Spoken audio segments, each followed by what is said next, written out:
Accountability matters. In his public exhortations to him, the president saw the insurrectionists not as the foes of freedom, as they are, but as a means to a terrible goal, the goal of his personally clinging to power, the goal of thwarting the will of the people, the goal of ending in a fiery and bloody clash nearly 2.5 centuries of our democracy. This is not theoretical, and this is not motivated by partisanship. I stand before you today as an officer of the Constitution, a Speaker of the House of Representatives. I stand before you as a wife, a mother, a grandmother, a daughter whose father proudly served in this Congress, Thomas D'Alessandro Jr. from Maryland, one of the first Italian Americans to serve in the Congress. And I stand here before you today as the noblest of things, a citizen of the United States of America. With my voice and my vote, with a plea to all of you, Democrats and Republicans, I ask you to search your souls and answer these questions. Is the president's war on democracy in keeping with the Constitution? Were his words an insurrectionary mob a high crime and misdemeanor? Do we not have the duty to our oath to do all we constitutionally can to protect our nation and our democracy from the appetites and ambitions of a man who has self-evidently demonstrated that he is a vital threat to liberty, to self-government, and to the rule of law? Our country is divided, we all know that. There are lies abroad.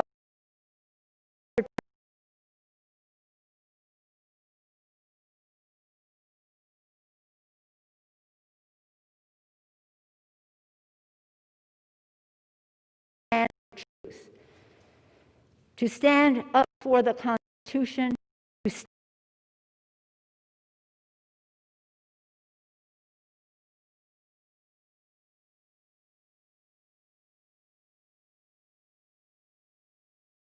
1963, President John F. Kennedy was to say, "We in this country, in this generation, are, by destiny rather than choice, the watchmen on the walls of world freedom. We ask, therefore, that we may be worthy of our power and responsibility." That we may be worthy. President Kennedy was assassinated before he could deliver those words to the nation, but they resonate more even now, in our time, in this place. Let us be worthy of our power and responsibility, that what Lincoln thought was the world's last best hope, the United States of America, may long survive. My fellow members, my fellow Americans, we cannot escape history. Let us embrace our duty, fulfill our oath, and honor the trust of our nation.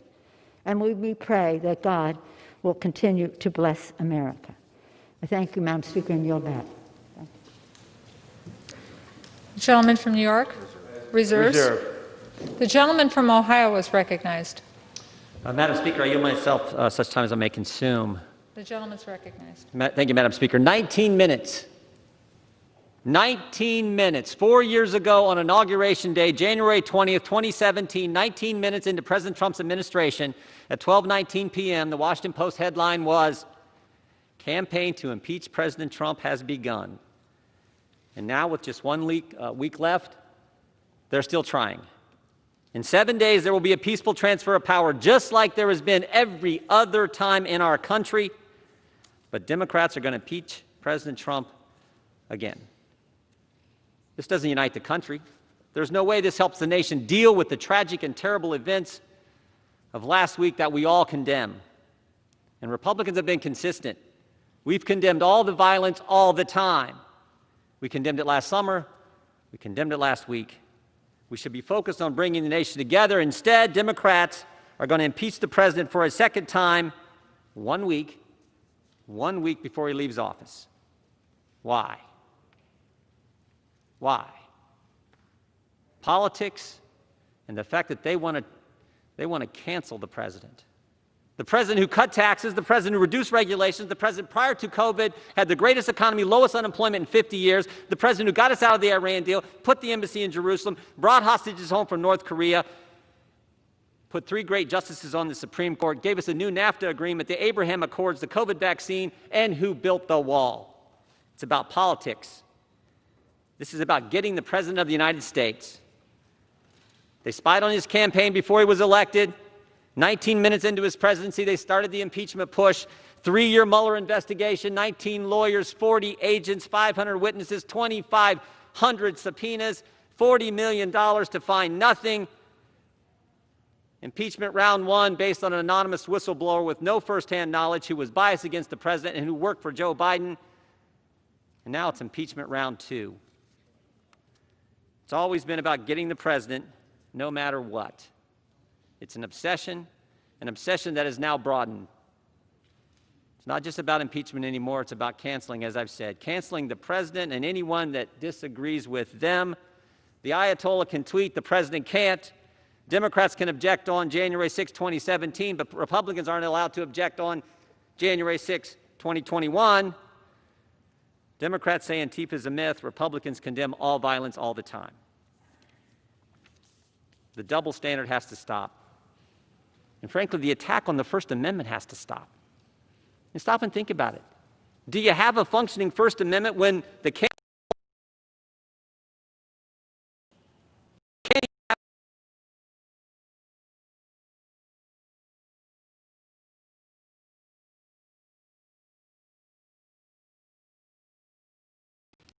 won't just be the President of the United States?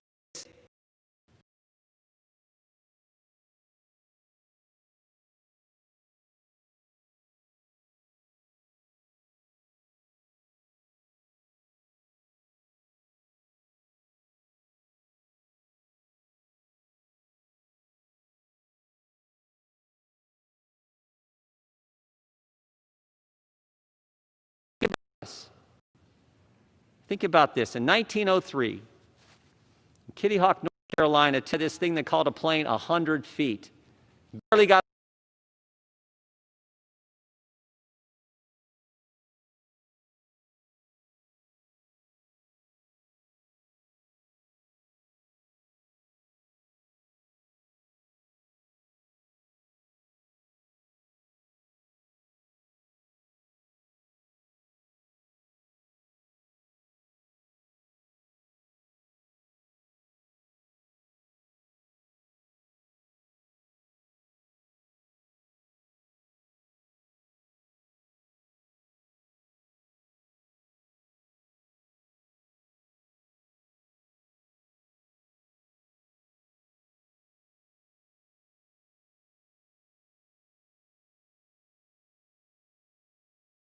So I hope we can begin to come to recognize the greatness of the American people and focus on the things they want us to focus on. I yield back our time. Gentleman reserves. The gentleman from New York is recognized. Madam Speaker, I yield myself 3 minutes. Gentleman from New York is recognized for 3 minutes.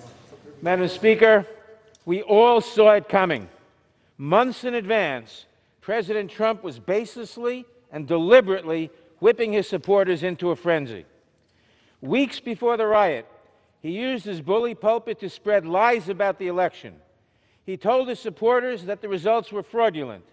He implored and he convinced them that accepting the outcome of the election posed an existential threat to their families and their freedoms. We have a duty to observe, Madam Speaker, that racism played a direct role in this.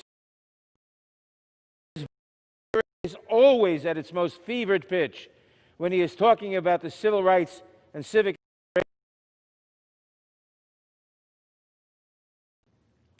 On January 6th, at a rally that was large, angry, and widely reported to be armed, the president's lies and violent rhetoric reached their crescendo. At that rally, the president took the stage.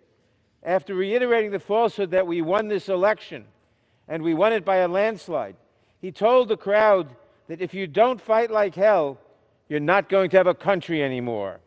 And then he urged the mob to walk down Pennsylvania Avenue to prevent the Congress from confirming the election of an illegitimate president. On that day, President Trump unleashed the force of a mob on this, the People's House.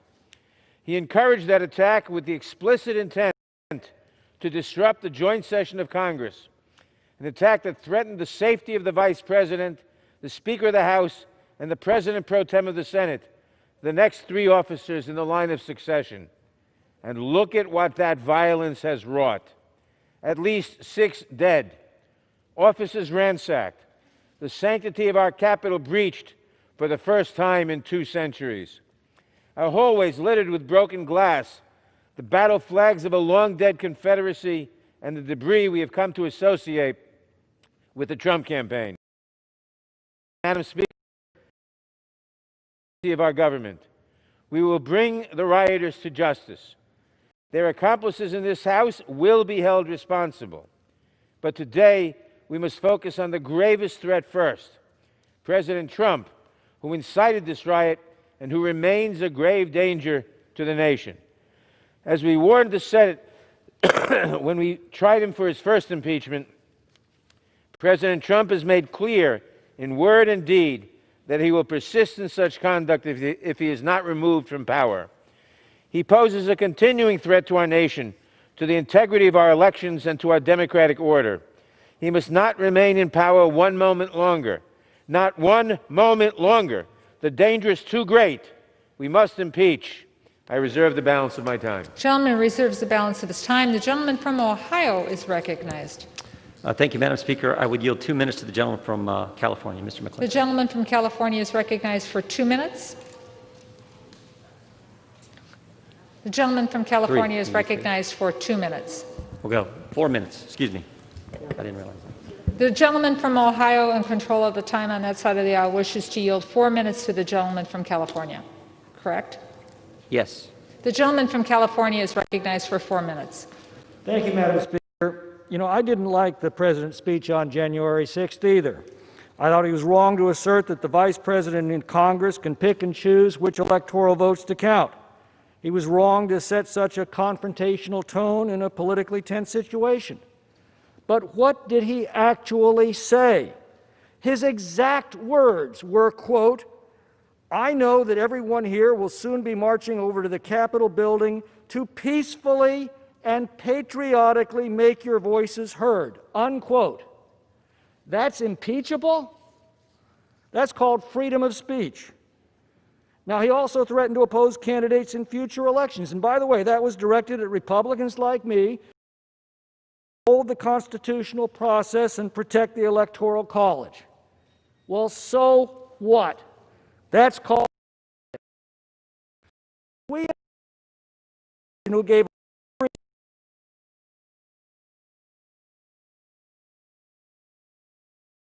That's what the President did. That is all he did.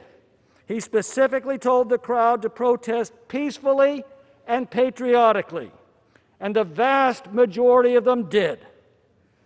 But every movement has a lunatic fringe. Suppressing free speech is not the answer. Holding rioters accountable for their actions is the answer. And we are. And if we'd prosecuted BLM and Antifa rioters across the country with the same determination these last 6 months, this incident may not have happened at all. Now, short of declaring war, the power of impeachment is the most solemn and consequential act that Congress can take.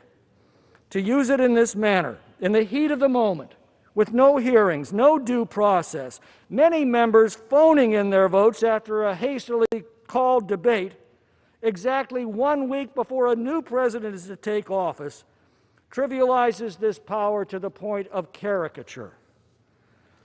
The Democrats have won everything in sight: the House, the Senate, and the presidency.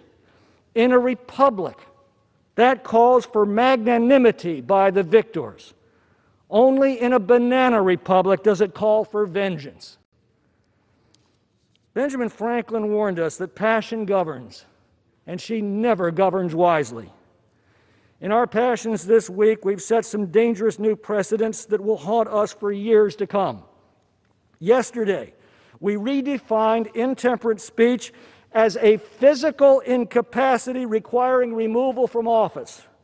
Today, we define it as a high crime and misdemeanor.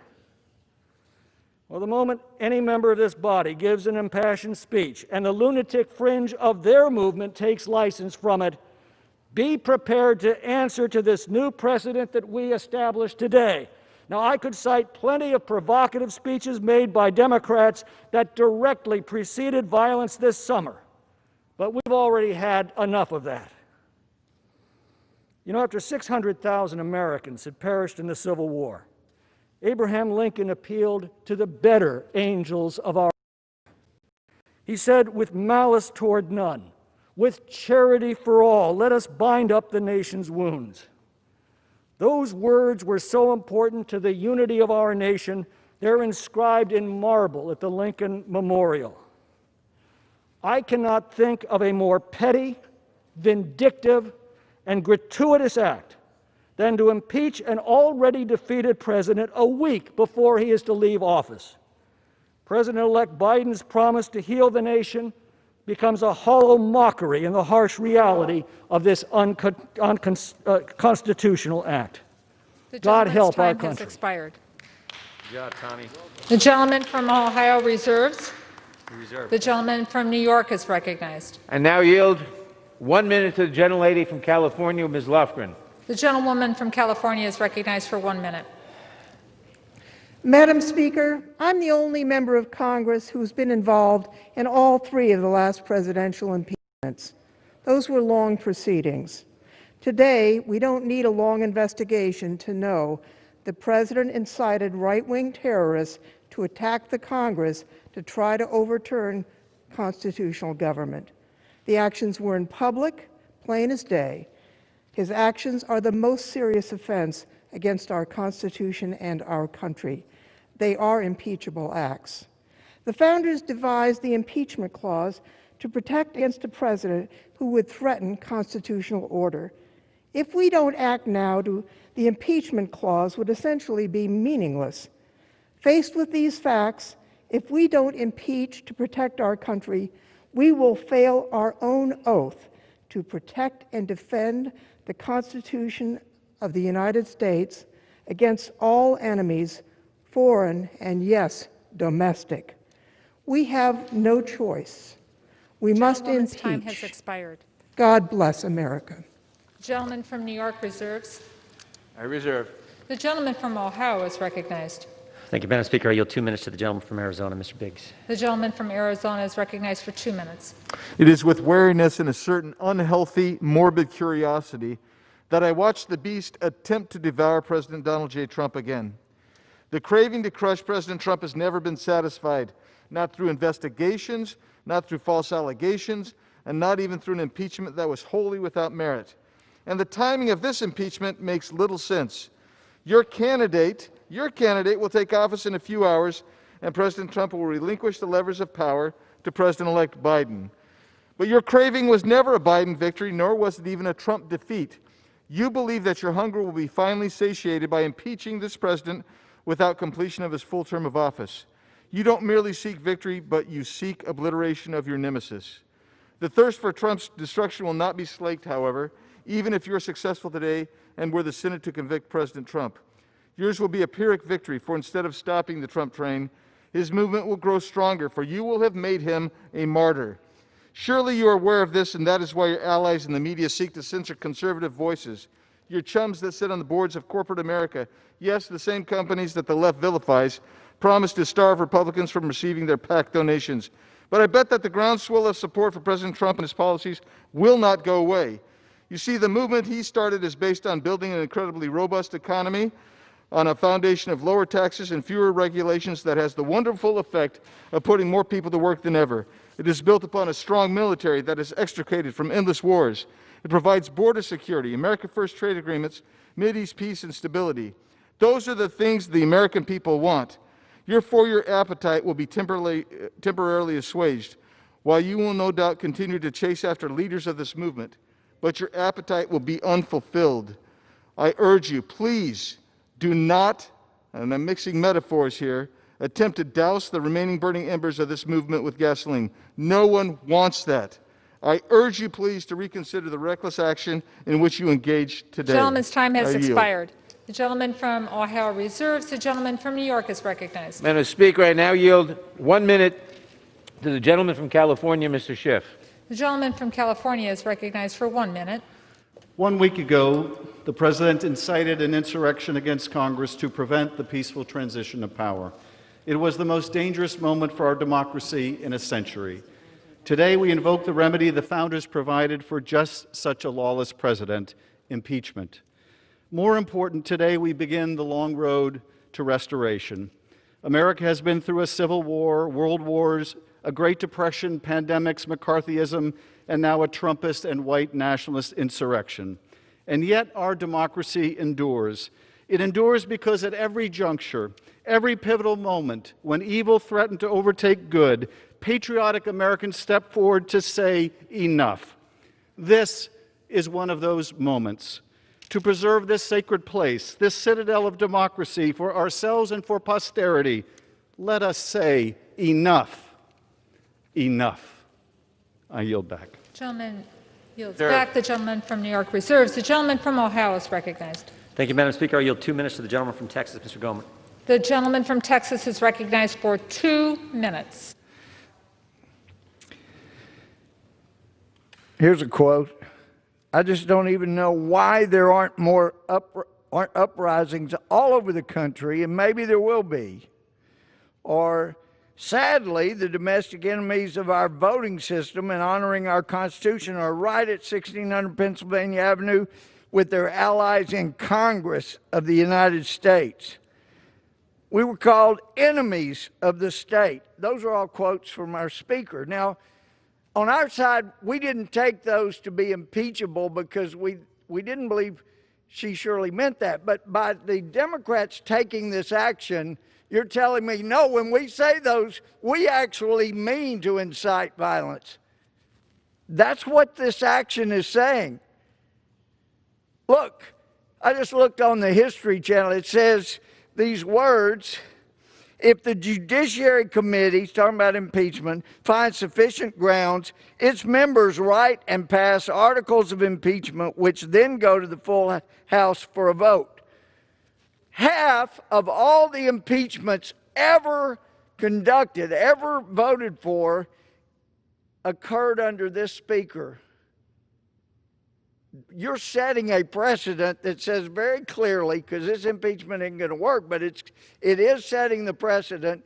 Unlike a year ago when we said, look, it shouldn't go through Intel, it should go through Judiciary Committee. Forget that. Now the message is, if you have a whim and you want to just go after a president, just go straight to the floor. No investigation, no Judiciary Committee. Go straight to the floor. Use it as a political weapon as you wish.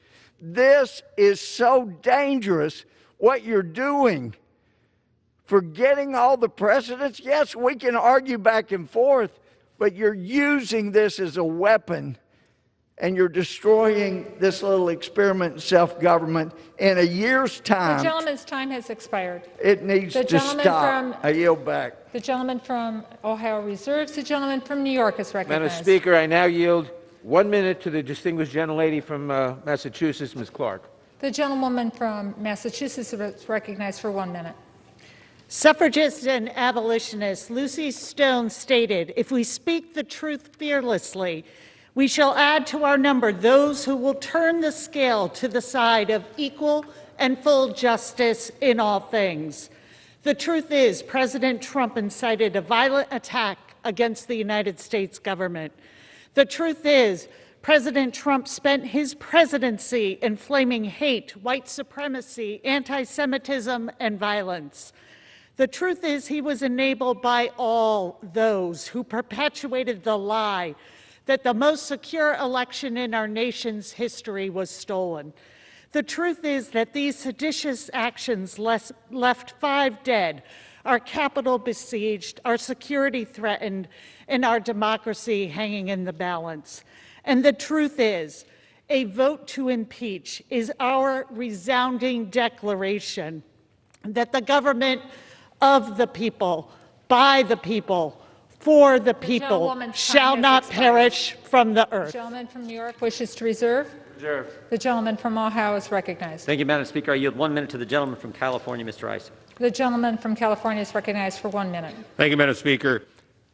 The last speaker said that for 4 years the president did all these terrible, insightful things, including anti-Semitism.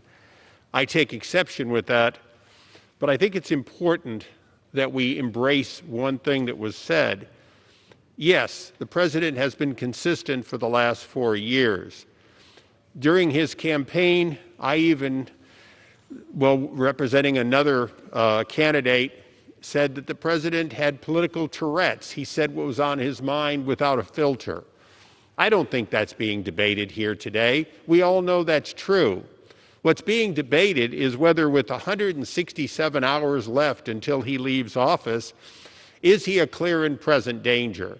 And he clearly isn't. The president has acted substantially the same for 4 years. He has rallied his base, and he has, in fact, called for peaceful protest, as he did just a few days ago. The fact is, today we are trying to punish the president, at least some are, for 4 years of what he did, not for what happened last week. What happened last week was the result of anarchists who came loaded, prepared, and with weapons. With that, I yield back. Time has expired. The gentleman from Ohio reserves. The gentleman from New York is recognized. Madam Speaker, I now yield 1 minute to the distinguished gentleman from Louisiana, Mr. Richmond. The gentleman from Louisiana is recognized for 1 minute. Madam Speaker, I rise today in my last floor speech in this body to do what I was sworn to do on the first day, to protect and defend the Constitution. President Trump put the domestic terrorists on notice by saying, "Stand back and stand by." He then summoned them to D.C., directed them to march on the Capitol, and then he sat back and watched the insurrection. Some of my colleagues, some of which may well be co-conspirators, in their latest attempt to placate and please this unfit president, suggest that we shouldn't punish Trump for his actions in order to unify the country. That is the climax of foolishness. Let me suggest to them, stand up, man up, woman up, and defend this Constitution from all enemies, foreign and domestic, including Donald J. Trump. In the first impeachment, Republicans said we didn't need to impeach him because he learned his lesson, so no need to remove him. Well, we said if we didn't remove him, he would do it again.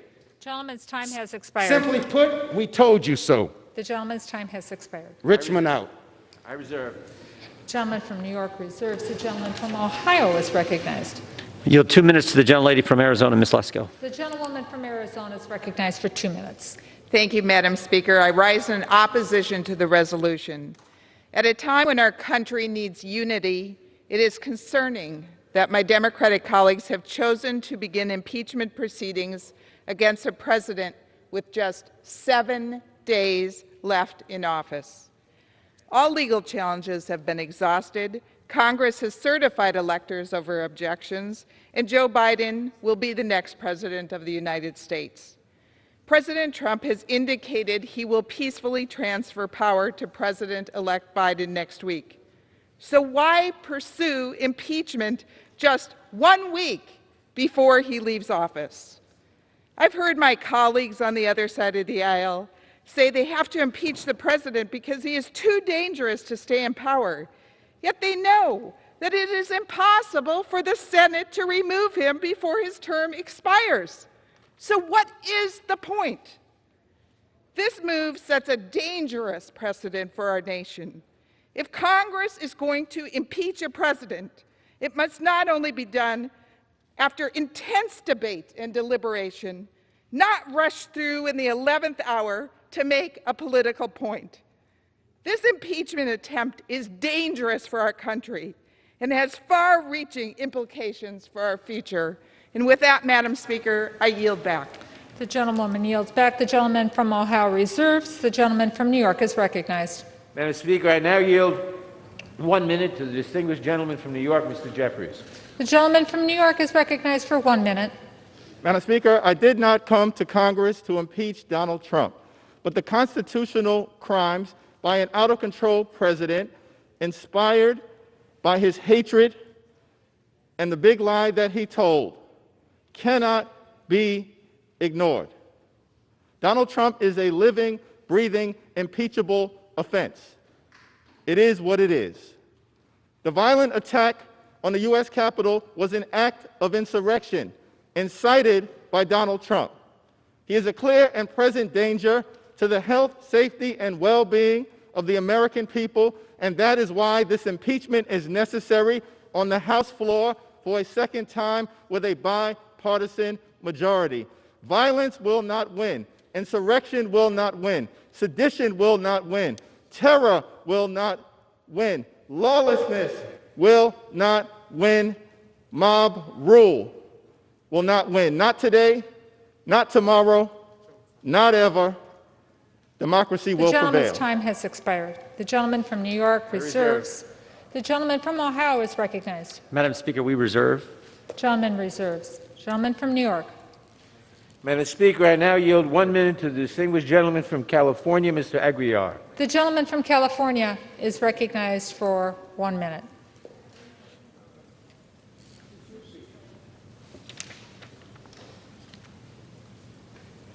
Thank you, Madam Speaker.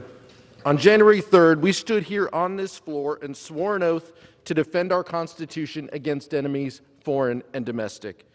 3 days later, that oath was put to the test when a violent mob tried to break down those doors to stop us from performing our constitutional duty. This mob was not without a leader. On that day, the president told them to walk to this Capitol 16 blocks from where he stood. They were radicalized by his lies and conspiracy theories he spent months fueling, many of which I've heard on this floor the last week. He needed to say only 2 words to end the violence: I concede, because that's what leaders do in a democracy, because that's what we do in the United States. They put politics aside and put country first. And as I look to our colleagues over on the other side, I wonder how many of them will demonstrate that leadership and join us in holding President Trump accountable for inciting this deadly attack. How many will uphold our oath and put our country first to defend this Constitution from the threat in the White House? To do anything less is to turn your back on the oath altogether. Thank you. I yield back. Gentleman yields back. The gentleman from New York reserves. The gentleman from Ohio is recognized. Madam Speaker, we continue to reserve. The gentleman from Ohio continues to reserve. The gentleman from New York is recognized. Madam Speaker, I now yield 3 minutes to the gentleman from Rhode Island, Mr. Cicilline. The gentleman from Rhode Island, Mr. Cicilline, is recognized for 3 minutes. Madam Speaker, for more than 220 years since George Washington yielded the presidency to John Adams, the peaceful transfer of power has been a hallmark of our democracy. In this country, the will of the American people reigns supreme over the ambitions of any individual. Every single president has honored and upheld these principles until now. Donald Trump lost his bid for re-election last November. It was a free and fair election. In fact, President Trump's own election security director called it the most secure election in U.S. history. But for 2 months now, Donald Trump has refused to accept the will of the American people. Over and over again, he's told his supporters he didn't really lose. The election was stolen from him and from them. And as they grew angrier and angrier over this perceived injustice, he told them there was still a way to keep him in power. So as Congress prepared to meet for the sacred ritual of certifying the results of the presidential election, the president made his move. He directed his supporters to travel to Washington for a rally to stop the steal. They did. He then, once assembled, he had one final request: march on the U.S. Capitol, do what it takes to help me hold on to power. We will never give up. We will never concede, he told them. If you don't fight like hell, he warned, you're not going to have a country anymore. The people on the ellipse that day heard his message loud and clear. They answered his call for insurrection. As the third-ranking Republican in this chamber put it, he summoned the mob, assembled the mob, and lit the flame of this attack. Armed with guns, pipe bombs, bats, shields, zip ties, and more, they set their sights on the U.S. Capitol. They stormed the citadel of our democracy, Hundreds of domestic terrorists did what Donald Trump wanted them to do. They seized the Capitol and tried to end our country's 234-year experiment in democracy, as the Trump family and White House aides watched gleefully on television. They searched the halls of this building for the vice president, who they came to hang for treason. They overran the office of the speaker, who they came to assassinate. They sought above all else to seize control of our government in the name of Donald Trump. Let that sink in. The terrorists who stormed this building planned to hang the vice president, kill the speaker, and topple our government. They took down the American flag and replaced it with a Trump flag. I ask my colleagues on the other side of the aisle who are not planning to vote for this article, is this the kind of country you want to live in? What are you going to tell your children and grandchildren when they ask what you did in this moment? Did you stand for the republic or for this president? Heed the words of Abraham Lincoln, the first Republican president who told our country that a house divided against itself cannot stand. This great house in which he served cannot and will not endure if we do not stand together now. The president and the terrorists who stormed these halls last Wednesday did not succeed in toppling our republic. We must ensure they never do. I implore you to join us in supporting this article, and I yield back. Gentleman yields back. The gentleman from New York reserves his time. The gentleman from Ohio is recognized. Thank you, Madam Speaker. I would yield 1 minute to the gentleman from New Jersey, Mr. Van Drew. The gentleman from New Jersey is recognized for 1 minute. We've been here before. We've done this before. This has failed before. We've fractured our nation using the same process before. Congress must be the glue that starts unifying everyone. By the time this process would conclude, the man they want out of office will no longer even be the president. If we want unity, this is not the way. America was and is the leading light in the world. This proceeding has continued to cloak our nation in darkness. Nearly half the country supports our current president. This takes their voice away. We must be bigger and better than the most base of instincts that have been driving our political discourse. It is destroying us. Let's link arms with one another and begin to heal. Let's stop this impeachment. I yield back. The gentleman yields back. The gentleman from Ohio reserves. The gentleman from New York is recognized. Madam Speaker, I now yield 1 minute to the distinguished gentleman from Colorado, Mr. Neguse. The gentleman from Colorado is recognized for 1 minute. Thank you, Madam Speaker. Thank you to the chairman. President Trump's actions, encouraging, inciting a mob that stormed the United States Capitol for the sole purpose of stopping the constitutionally mandated counting of electoral votes, cannot go unanswered by this body. He must be impeached. If Congress does not act, if we shrink from our constitutional responsibilities to defend our republic, it will undoubtedly undermine the vision of America as the last best hope of earth, as Abraham Lincoln so eloquently said so many years ago. So to the millions of Americans watching today, I hope you understand that we are proceeding on this path out of love for our country. I will honor my oath today.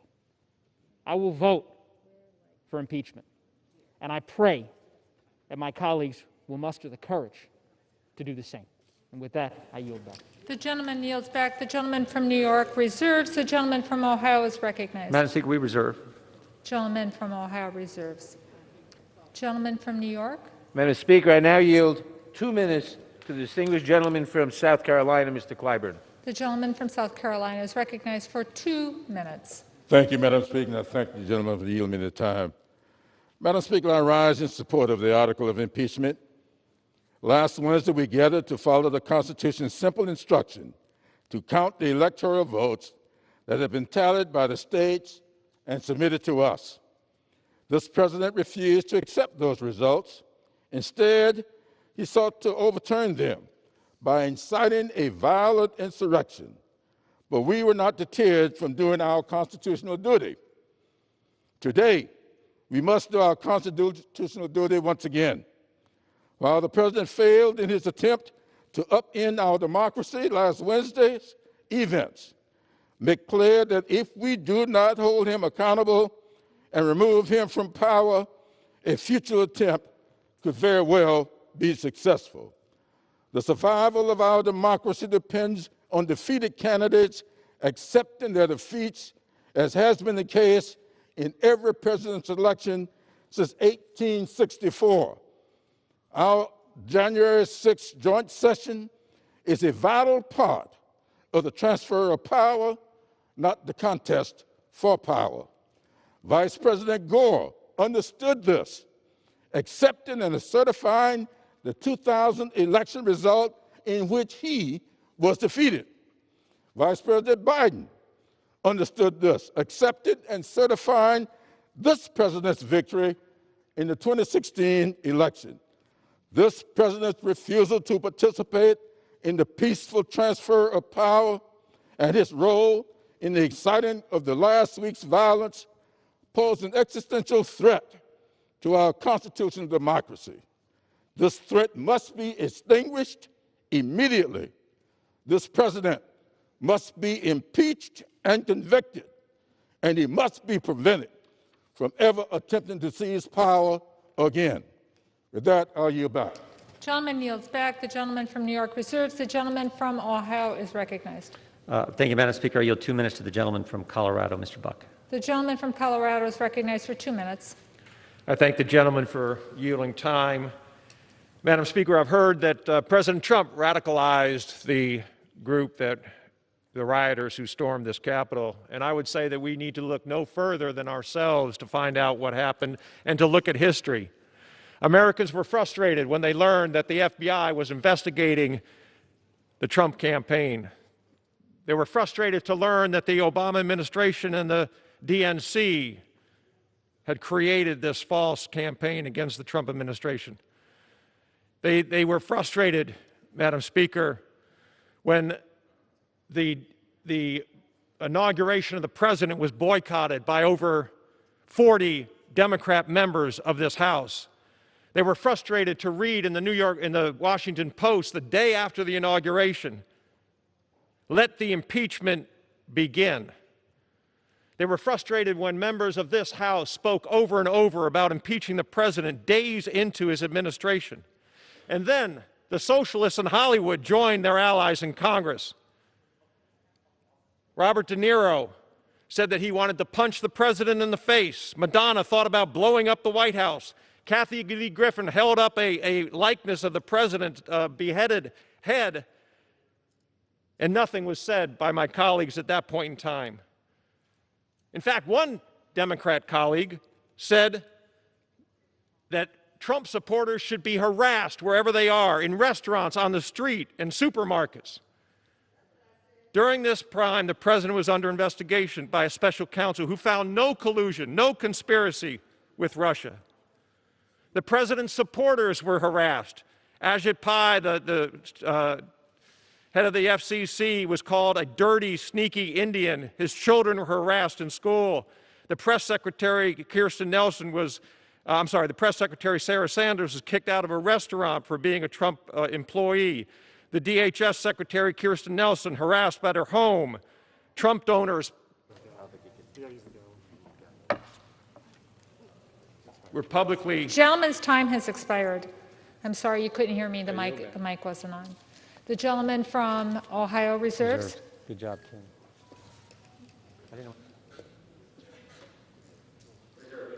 The gentleman from Ohio reserves. The gentleman from New York is recognized. Madam Speaker, I now yield 2 minutes to the distinguished gentleman from Maryland, Mr. Raskin. The gentleman from Maryland is recognized for 2 minutes. Smashing windows and beating police officers over the head with fire extinguishers, a bloodthirsty mob attacked the Capitol and invaded this Congress last Wednesday. They erected a gallows and repeatedly chanted, "Hang Mike Pence." They stormed Speaker Pelosi's office yelling, "Where's Nancy?" They brandished the Confederate battle flag and occupied the Senate chamber. They wounded dozens of people, hospitalizing dozens of people, killed 5 of our people. For 6 hours, they shut down the counting of electoral college votes, our sacred process under the Constitution for peaceful transfer of power in the United States.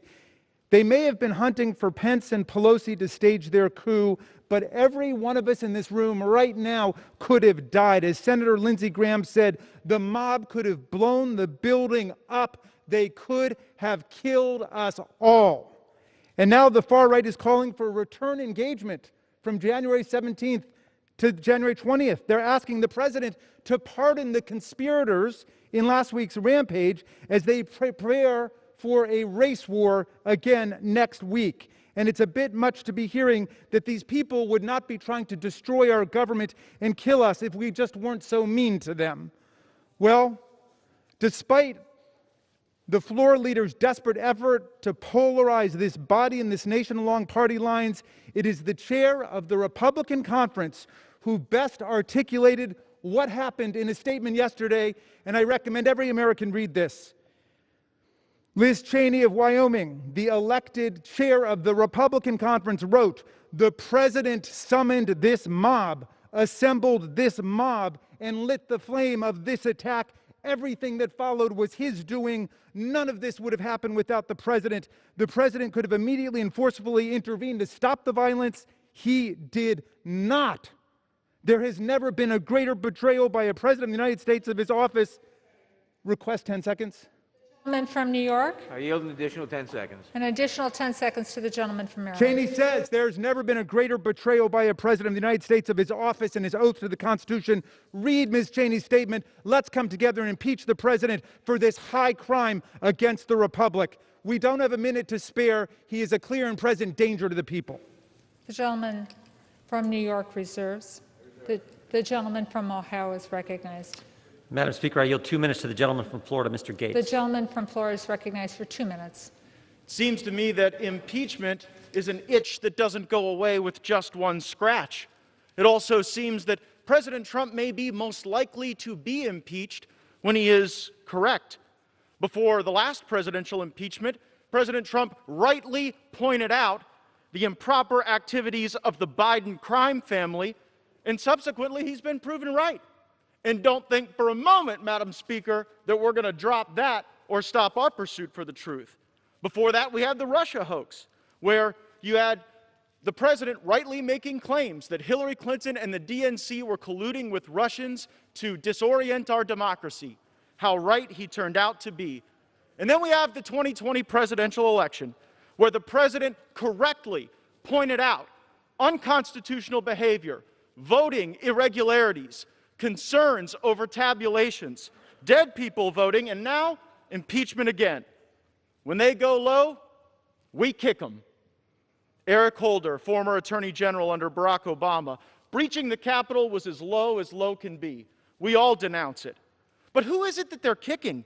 The president, who created soaring highs for our economy, rising wages before the pandemic, 400 miles of wall to stop the caravans, who drew down troops in the Middle East and showed empathy for the forgotten men and women of our country. It's why so many people love him so much, and it's why they're kicking all of us. This president has faced unprecedented hatred and resistance from big media, big tech, and big egos, from congressional leaders on both sides of the aisle. Before the rioters tore through that glass, Speaker Pelosi stood at that rostrum and tore through the president's State of the Union speech, inciting anger, resentment, division. Some believe that truly these true colors are being shown now through this divisive partisan impeachment. The Speaker of the House, I would request an additional 40 seconds. Go through the Speaker, please. The gentleman from Ohio. Madam Speaker, I yield the gentleman an additional 40 seconds. 4 seconds or 40 seconds? Yep. 40 seconds. 45 seconds. I thank the gentleman. The Speaker said to us just moments ago, words matter. But apparently those words don't matter when they're uttered by Democrats. When the gentlelady from Massachusetts calls for unrest in the streets. When the gentlelady from California brazenly brags that she called for people to get in the faces of those who serve and support the president. I denounced political violence from all ends of the spectrum. But make no mistake, The left in America has incited far more political violence than the right. For months, our cities burned, police stations burned, our businesses were shattered, and they said nothing. Or they cheerled for it, and they fundraised for it, and they allowed it to happen in the greatest country in the world. Now, some have cited the metaphor that the president lit the flame. Well, they lit actual flames, actual fires, and we have to put them out. Expired. There will be order in the House. I yield back. The gentleman from Ohio, do you wish to reserve your time? The gentleman from New York is recognized. Madam Speaker, I now yield 1 minute to the distinguished gentleman from California, Mr. Swalwell. The gentleman from California is recognized for 1 minute. America has been attacked before, but not like this. On January 6, Donald Trump incited thousands of radicalized terrorists to attack the Capitol to stop a transition of power. Let that sink in. Our president incited our citizens to attack our Capitol. America was not attacked in the past sense. This president has inspired future plots. America is still under attack, and that's why Donald Trump must be impeached. I've read many of my GOP colleagues know what the president did was wrong, but are afraid for their lives if they cross the president. I'm sorry that you're living in fear, but now is a time to summon your courage to guide you. We have all seen the images of the courageous officers who have risked their lives so that you could flee this floor and see your families. That was almost a week ago right now. Officers engaged in hand-to-hand combat for hours with these terrorists. Capitol Police were spit on, beaten, stampeded, and one of them lost their lives. I'm not asking you to summon the courage that they did. I'm just asking you to do your job and hold this president accountable. The gentleman's time has expired. The gentleman from New York reserves. Yeah, Madam Speaker, we The reserve. gentleman from Ohio is recognized. Yeah, Madam Speaker, we reserve. The gentleman reserves. The gentleman from New York is recognized. The gentleman from New York is recognized. Madam Speaker, I now yield 1 minute to the distinguished gentleman from Texas, Mr. Castro. The gentleman from Texas is recognized for 1 minute. Thank you, Madam Speaker. Donald Trump is the most dangerous man to ever occupy the Oval Office. I want to take you back 1 week ago today, when people were barging through these doors, breaking the windows with weapons, armed, pipe bombs, coming here to harm all of you, to harm the Speaker, to harm the Senate. Let me ask you a question. What do you think they would have done if they had gotten in? What do you think they would have done to you? And who do you think sent them here? The most dangerous man to ever occupy the Oval Office. If inciting a deadly insurrection is not enough to get a president impeached, then what is? All of us must answer that question today. The Constitution requires us to impeach and remove Donald John Trump. The gentleman's time has expired. The gentleman from New York reserves. I reserve. The gentleman from Ohio is recognized. Madam Speaker, we reserve. The gentleman from Ohio reserves his time. The gentleman from New York is recognized. Madam Speaker, I now yield 1 minute to the distinguished gentlelady from Pennsylvania, Ms. Dean. The gentlelady from Pennsylvania is recognized for 1 minute. Madam Speaker, 1 week ago today, I was trapped in this House chamber as the banging on the doors began. I feared for colleagues, reporters, and staff. I feared for myself. The attack on the Capitol will never be forgotten. The President and many in this chamber have shamelessly peddled dangerous untruths about the election, despite the warnings of where those lies would lead. And last Wednesday, those lies and dangers found themselves inside this Capitol. This hateful rhetoric is another deadly virus. It is time to remove it from its host. To heal, we need accountability and truth. That begins by acknowledging the President's dangerous lies and their deadly consequences. Removing Donald Trump is the beginning of restoring decency and democracy. What happened last week will not be forgotten, and what we do this week will long be remembered. Vote yes on impeachment, and I yield back. The gentlelady yields back. The gentleman from New York reserves his time. The gentleman from Ohio is recognized. Thank you, Madam Speaker. It's my pleasure to yield 1 minute to the Republican leader. Gentleman from California, Mr. McCarthy. The gentleman from California is recognized for 1 minute. Thank the gentleman for yielding. Madam Speaker, let me be clear. Last week's violent attack on the Capitol was undemocratic, un-American, and criminal. Violence is never a legitimate form of protest. Freedom of speech and assembly under the Constitution is rooted in nonviolence. Yet the violent mob that descended upon this body was neither peaceful nor democratic. It acted to disrupt Congress's constitutional responsibility. It was also an attack on the people who work in this institution, members, staff, and the hundreds who work behind the scenes so that we can serve the American people. The greatest statesman in the history of our country understood that the most dangerous threat to freedom is lawlessness. A young lawyer named Abraham Lincoln famously said, "There is no grievance that is a fit object of redress by mob law."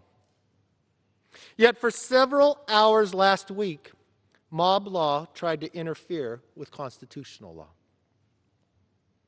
Some say the riots were caused by Antifa. There is absolutely no evidence of that. And conservatives should be the first to say so. Conservatives also know that the only thing that stops mob violence is to meet it with force rooted in justice and backed by moral courage. And last week we saw mob violence met by courage, sacrifice, and heroism from the brave men and women who protect this institution every day. But for the bravery of the Capitol Police, the destruction and loss could have been much greater. We owe them a tremendous debt of gratitude. The loss of Officer Brian Sednick and Officer Howard Lindmegood is tragic and heartbreaking. We mourn their loss, remember their lives, and continue to pray for their families and loved ones. The officers of the Capitol Police deserve our eternal thanks.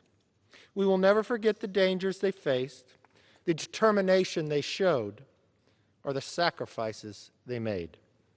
And make no mistake, those who are responsible for Wednesday's chaos will be brought to justice. Which brings me to today's debate. I believe impeaching the president in such a short time frame would be a mistake. No investigations have been completed. No hearings have been held. What's more, the Senate has confirmed that no trial will begin until after President-elect Biden is sworn in. But here is what a vote to impeach would do. A vote to impeach would further divide this nation. A vote to impeach will further fan the flames of partisan division. Most Americans want neither inaction nor retribution. They want durable, bipartisan justice. That path is still available, but is not the path we are on today. That doesn't mean the president is free from fault. The president bears responsibility for Wednesday's attack on Congress by mob rioters. He should have immediately denounced the mob when he saw what was unfolding. These facts require immediate action by President Trump. Accept his share of responsibility, quell the brewing unrest, and ensure President-elect Biden is able to successfully begin his term. And the president's immediate action also deserves congressional action, which is why I think a fact-finding commission and a censure resolution would be prudent. Unfortunately, that is not where we are today. Truly, this past week was one of the most difficult for Congress and our nation. Of all the days here, last Wednesday was the worst day I've ever seen in Congress. Our country is deeply hurt. So where do we go from here?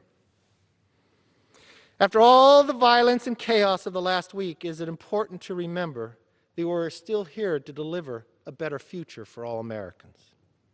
It does not matter if you are liberal, moderate, or conservative. All of us must resist the temptation of further polarization. Instead, we must unite once again as Americans. I understand for some this call for unity may ring hollow. But times like these are when we must remember who we are as Americans and what we as a nation stand for. And as history shows, unity is not an option, it's a necessity. It is as necessary today as it was at the start of our country. I want us all to think back to how John Adams and the Federalist Party handed power over to Thomas Jefferson and his party after the election of 1800. That election, and indeed that era, was one of the most divisive ever. Partisans used every dirty trick in the book. They demonized each other, dismissed reasonable dissent, and described their opponents as seditious. Sound familiar? The election of 1800 could have destroyed our young nation. But instead of breaking us, it helped us bring us together, thereby preserving the world's last best hope of freedom. After a hard-fought battle over the Electoral College in Congress, Adams conceded. And a peaceful transfer of power, the first in American history, took place. Jefferson, for his part, put aside the division of the era and preached forgiveness, yes, unity. In his first inaugural address, he famously said, "Every difference of opinion is not a difference of principle." Jefferson and Adams did not end every difference of opinion that existed in America, nor did they try. In a free country as big and diverse as ours, that would be impossible. What they did was more important. They recognized a deeper unity, a unity rooted in the famous proposition both men helped to write. At a critical moment in history, our founders chose peace, liberty, partnership over tension, division, and partisanship. For the sake of our country, we must make the exact same choice. We have already begun. Last week, despite the lingering shock and amid the windows still broken, we did what all healthy democracies do. We debated and we voted. In this country, we solve our disputes at the ballot box and through debates and votes on the floor of this exact chamber. We did our duty then, and we must do more.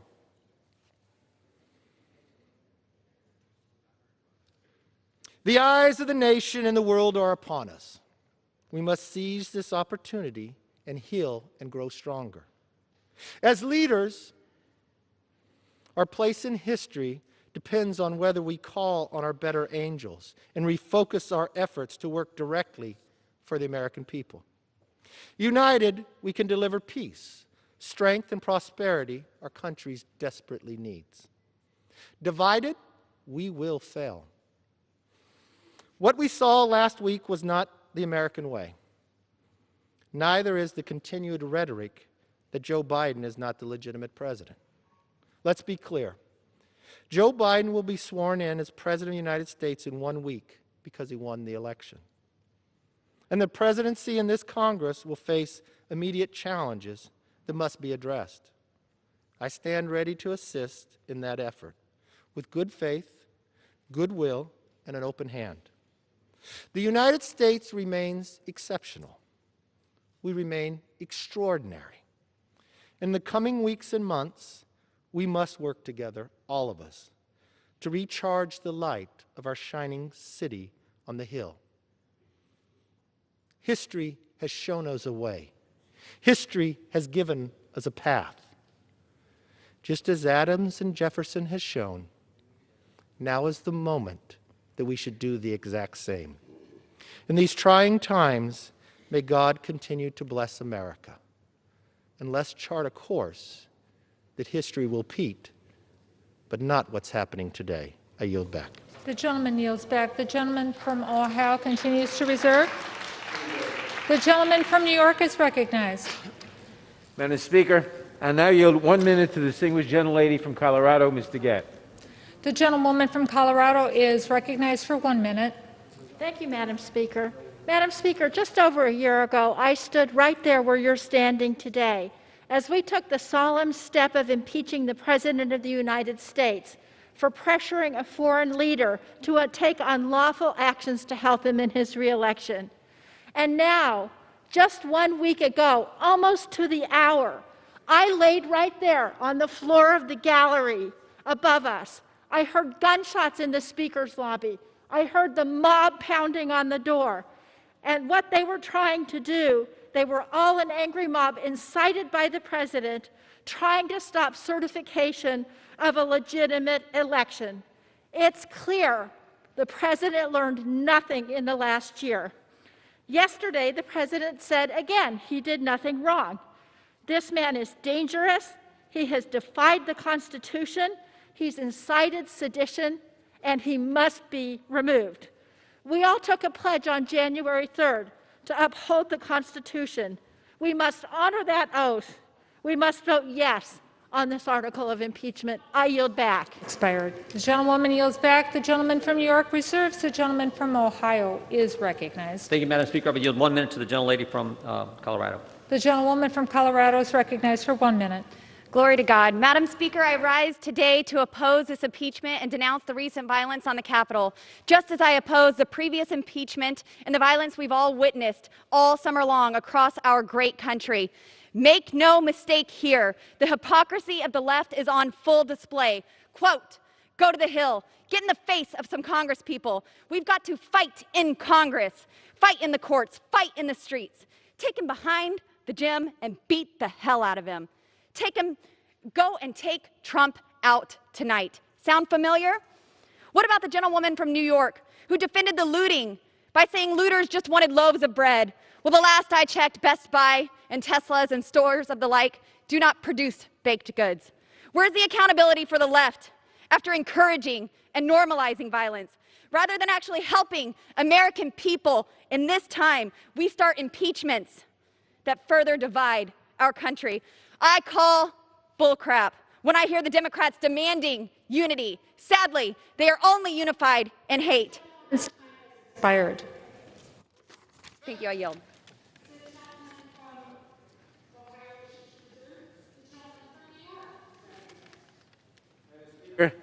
I now yield 1 minute to the distinguished gentlelady from California, Ms. Waters. The gentlewoman from New York is recognized for 1 minute. Thank you very much, Madam Speaker. I rise in support of impeaching again the worst president in the history of the United States. Since his first day in office, this president has spent 4 years abusing his power, lying, embracing authoritarianism, radicalizing his supporters against democracy. This corruption poisoned the minds of his supporters, inciting them to willingly join with white supremacists, neo-Nazis, and paramilitary extremists in a siege of the United States Capitol building, the very seat of American democracy. The Republican Party is now the Trump Party. And I want you to know that this is a Trump power grab that will not stop. It will not stop with attacking the Capitol and our state legislatures. This president intends to exercise power long after he is out of office. It is reported that the President of the United States watched the invasion from the Oval Office of our Capitol and seemingly enjoyed it. I want you to know we should be concerned that the Republicans will not defend him, and he is capable of starting a civil war. He must be impeached. He must be stopped now. The gentleman from New York reserves.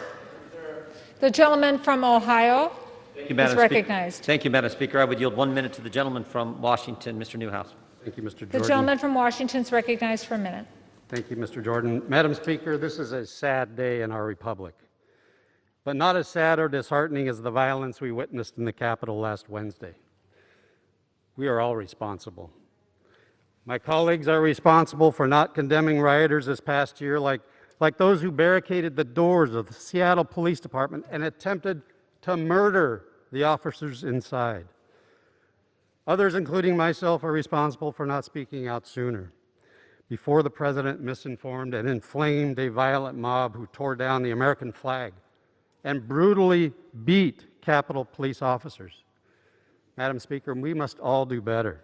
These articles of impeachment are flawed, but I will not use process as an excuse. There is no excuse for President Trump's actions. The president took an oath to defend the Constitution against all enemies, foreign and domestic. Last week, there was a domestic threat at the door of the Capitol, and he did nothing to stop it. That is why, with a heavy heart and clear resolve, I will vote yes on these articles of impeachment. The gentleman from Ohio wishes to reserve. The gentleman from Ohio wishes to reserve. Madam Speaker, could I ask how much time each side has? The gentleman from Ohio has 36 1/4 minutes remaining. And the gentleman from New York has 36 3/4 minutes remaining. We reserve. The gentleman from Ohio wishes to reserve. The gentleman from New York is recognized. Madam Speaker, I now yield 30 seconds to the gentleman from Massachusetts, Mr. Auchincloss. The gentleman from Massachusetts is recognized for 30 seconds. Madam Chair, a mob desecrated our Capitol, killed a police officer, and attempted to overthrow our government on the orders of the President of the United States. Immediate impeachment is our duty under a Constitution that compels us to defend against enemies, foreign and domestic. As a Marine officer, I defended our democracy from foreign enemies. As a member of Congress, I am solemnly resolved to defend it from domestic ones. With this vote, we strike a blow for moral leadership. I yield back. Yields back. The gentleman from New York wishes to reserve. The gentleman from Ohio is recognized. Madam Speaker, I yield 2 minutes to the gentleman from Ohio, Mr. The gentleman from Ohio is recognized for 2 minutes. Madam Speaker, America is at a crossroads. As the violent riots at the Capitol last week so painfully and shockingly reminded us, the unhinged partisan rhetoric that too often consumes the political dialogue in this country has become toxic and is tearing us apart. If we continue down this path, there's no telling how much damage to our union there may be. Sadly, that's what's happening here today. The majority is rushing through yet a second impeachment of President Trump, who has but 7 days remaining in office. As prominent constitutional law professor Jonathan Turley has cautioned, today a dangerous precedent is being set that could lead to the normalization of snap impeachments without any hearings or any meaningful discussion or debate. The majority is ramming through this House the most potent tool at our disposal without a single hearing, turning a process that usually takes months into a few short hours. We haven't heard a testimony from a single witness. We haven't heard from any experts on the nature of these charges, nor the damage this effort could inflict on our republic. We didn't even know how this debate would unfold until 9 o'clock this morning. This is truly an unprecedented situation, and one which could cause irrevocable harm to our nation. But, Madam Speaker, it doesn't have to be this way. We don't have to continue down this misguided path. We could instead follow the wisdom provided by none other than Abraham Lincoln during another divisive time in our nation's history and listen to the better angels of our nature. We could choose a more positive, constructive path and vote down this ill-conceived effort. We should tone down the political rhetoric. We should work together to solve the problems that face our nation. We should put aside our differences and find common ground. And we should bring Americans back together, because there's no crisis we can't overcome if we stand united. And I yield back. Gentleman from Ohio yields back. The gentleman from Ohio wishes to reserve. The gentleman from New York is recognized. Speaker, I now yield 1 minute to the distinguished gentlelady from Washington, Ms. Herrera Butler. The gentlewoman from Washington is recognized for 1 minute. My fellow Americans, I rise today to stand against our enemy and to clarify our enemy isn't the president or the president-elect. Fear is our enemy. Fear tells us what we want to hear. It incites anger and violence and fire. But it also haunts us into silence and inaction. What are you afraid of? I'm afraid of what people will say or think. I'm afraid of being devalued. I'm not afraid of losing my job, but I am afraid that my country will fail. I'm afraid patriots of this country have died in vain. I'm afraid my children won't grow up in a free country. I'm afraid injustice will prevail. But truth sets us free from fear. Truth doesn't guarantee bad things won't happen, but it does promise to always prevail in the end. It has no shadows where darkness can hide. With truth comes love, and we could use that right now. My vote to impeach our sitting president is not a fear-based decision. Truth is the only way to defeat fear. The gentlewoman yields back. The gentleman from New York wishes to reserve his time. The gentleman from Ohio is recognized. Thank you, Madam Speaker. I would yield 1 minute to the gentlelady from Texas, Ms. Van Dyne. The gentlewoman from Texas is yielded 1 minute. Thank you very much. Today, I should be in my district working for my constituents. Instead, I'm back here in Washington because the majority could not resist another made-for-TV impeachment. American workers are losing their jobs and struggling to feed their families. Small businesses are being forced to lay off workers and close their doors. Families are tragically losing loved ones to the coronavirus. Instead of creating or even saving American jobs or negotiating additional COVID relief, we're debating an impeachment that's been preceded by no inquiry, no meaningful debate, and no due process. In 1 week's time, Joe Biden will be the president. The American people need us to rise above the heat of the moment, to focus on their needs and deliver real solutions. Because the majority decided we should debate whether or not to remove a sitting president in just 2 hours, I'll be brief. I oppose this article of impeachment, and I yield back. The lady yields back. The gentleman from Ohio wishes to reserve. The gentleman from New York is recognized. Madam Speaker, I now yield 30 seconds to the distinguished gentlelady from Georgia, Ms. Bordeaux. The gentlewoman from Georgia is recognized for 30 seconds. Madam Speaker, I teach a civics class where I point out that our democracy is not self-executing. It requires people of good faith and ethics to make it work. The President has repeatedly challenged Georgia's election results, but despite 3 recounts and many investigations, the results are clear. Joe Biden won Georgia. The idea that our election was fraudulent is a lie. Our President used this lie to incite a violent mob to attack the Capitol. I ask my colleagues to act with ethics and good faith, to reject these lies, and in this case, to support the article of impeachment. I yield back. Gentlewoman's time has expired. The gentleman from New York wishes to reserve. The gentleman from Ohio is recognized. Thank you, Madam Speaker. I would yield 1 minute to the gentleman from Florida, Mr. Posey. The gentleman from Florida has 1 minute. In our campaigns, we may be adversaries, but usually after the campaign season's over, we have traditionally come together for the good of our nation. Now, more than ever in our lifetimes, we are a divided nation. One of the reasons? The resist movement, which has harassed, harangued, and otherwise denigrated the president since the second he became the nominee. While his sins may be different than yours or mine, they are clearly not treasonous. Let our men and women in blue, who suffered a lot more stress than the members of Congress they protected, have the time they deserve to recuperate, and do the same for millions of Americans who feel they've been disenfranchised. I beseech my colleagues on both sides of the aisle, if you truly want our nation to heal, vote no in this resolution. It reeks of nothing more than revenge and sets a dangerous precedent. May God continue to bless the United States of America. The gentleman yields back. The gentleman from Ohio wishes to reserve. The gentleman from New York is recognized. Madam Speaker, I now yield 30 seconds to the distinguished gentleman from Maryland, Mr. Brown. The gentleman from Maryland is recognized for 30 seconds. Thank you, Madam Speaker. A week ago, Americans in this chamber lived through one of our darkest days. The Commander-in-Chief incited a mob of insurrectionists to overturn the results of a free and fair election through terror and intimidation. They failed, but this violence took its toll. People died, our country's temple of democracy was vandalized, and our image as the world's leading democracy was shaken. President Trump represents a real threat to our national security, our democratic institutions, and the people of this country. We cannot let Donald Trump, who actively orchestrated sedition, lead our nation's government for another 7 days. We cannot wait until January 20th. Donald Trump must be removed. Thank you, and I yield back the balance. The gentleman yields back. The gentleman from New York continues to reserve. The gentleman from Ohio is recognized. Thank you, Madam Speaker. I will yield 1 minute to the gentleman from Texas. The gentleman from Texas is recognized for 1 minute.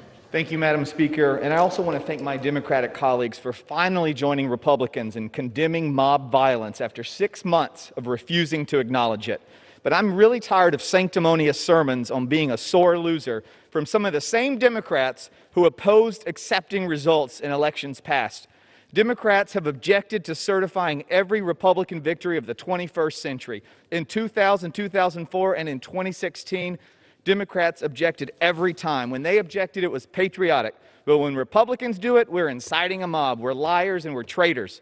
This is the double standard we should expect under total Democrat control. They've called for unrest in the streets. They've called for harassing cabinet officials. They've objected to certifying election results time and time again. Even the Judiciary Chairman secured clemency for a domestic terrorist who detonated a bomb right here in this building. But we're the extremists? I don't think so. We've been silenced by big tech on social media, by corporate America, and now the other side wants to silence us on the House floor. This is a sad day in America. I urge my colleagues to vote no. The gentleman's time's expired. The gentleman from Ohio wishes to reserve. Thank you, the gentleman from New York is recognized. Madam Speaker, I now yield 30 seconds to a new member of the House and a new member of the Judiciary Committee, the distinguished gentlelady from Missouri, Ms. Bush. The gentlewoman from Missouri is recognized for 30 seconds. Madam Speaker, St. Louis and I rise in support of the article of impeachment against Donald J. Trump. If we fail to remove a white supremacist president who incited a white supremacist insurrection, it's communities like Missouri's 1st District that suffer the most. The 117th Congress must understand that we have a mandate to legislate in defense of Black lives. The first step in that process is to root out white supremacy, starting with impeaching the white supremacist in chief. Thank you, and I yield back. And from New York wishes to reserve. The gentleman from Ohio seeks recognition. Madam Speaker, I yield 1 minute to the gentleman from Texas, Dr. Jackson. The gentleman from Texas is recognized for 1 minute. Thank you. Madam Speaker, I rise in opposition to the articles of impeachment. Let me be clear. What happened last Wednesday was a stain on our nation, and the criminals and the rioters responsible should be prosecuted to the fullest extent of the law. It is clear now more than ever that our country needs to come together, and Congress, this Congress, needs to lead by example and begin the process of healing the deep division that exists among us as Americans. The articles before us today will not accomplish that. In fact, the sham articles of impeachment will only serve to further fan the flames of unrest and to appease the radical left's appetite for division. We should be focusing on restoring communities devastated by lockdowns, working on America's vaccine rollout, aiding a bipartisan investigation into these attacks, and ensuring election integrity, not impeaching a president who has promised a peaceful transition and who has less than 7 days left in office. It is time to focus on the unprecedented challenges we face, and it's time to focus on unity. For these reasons, I urge my colleagues to oppose these articles of impeachment, and I yield back my time. Thank you. The gentleman yields back his time. The gentleman from Ohio wishes to reserve. The gentleman from New York is recognized. Madam Speaker, I now yield 30 seconds to the distinguished gentlelady from New York, Ms. Clark. The gentlewoman from New York is recognized for 30 seconds. Madam Speaker, today I rise to support H.Res. 24, the article of impeachment against Donald Trump for high crimes and misdemeanors for a second time. Let us be very clear. What took place on January 6, 2021 was an act of domestic terrorism by right-wing, sycophantic white supremacists promoted, instigated, and advanced by the man in the White House, Donald Trump.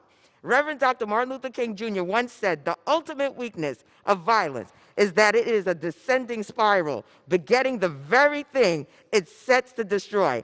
Instead of diminishing evil, it multiplies it." Time has expired.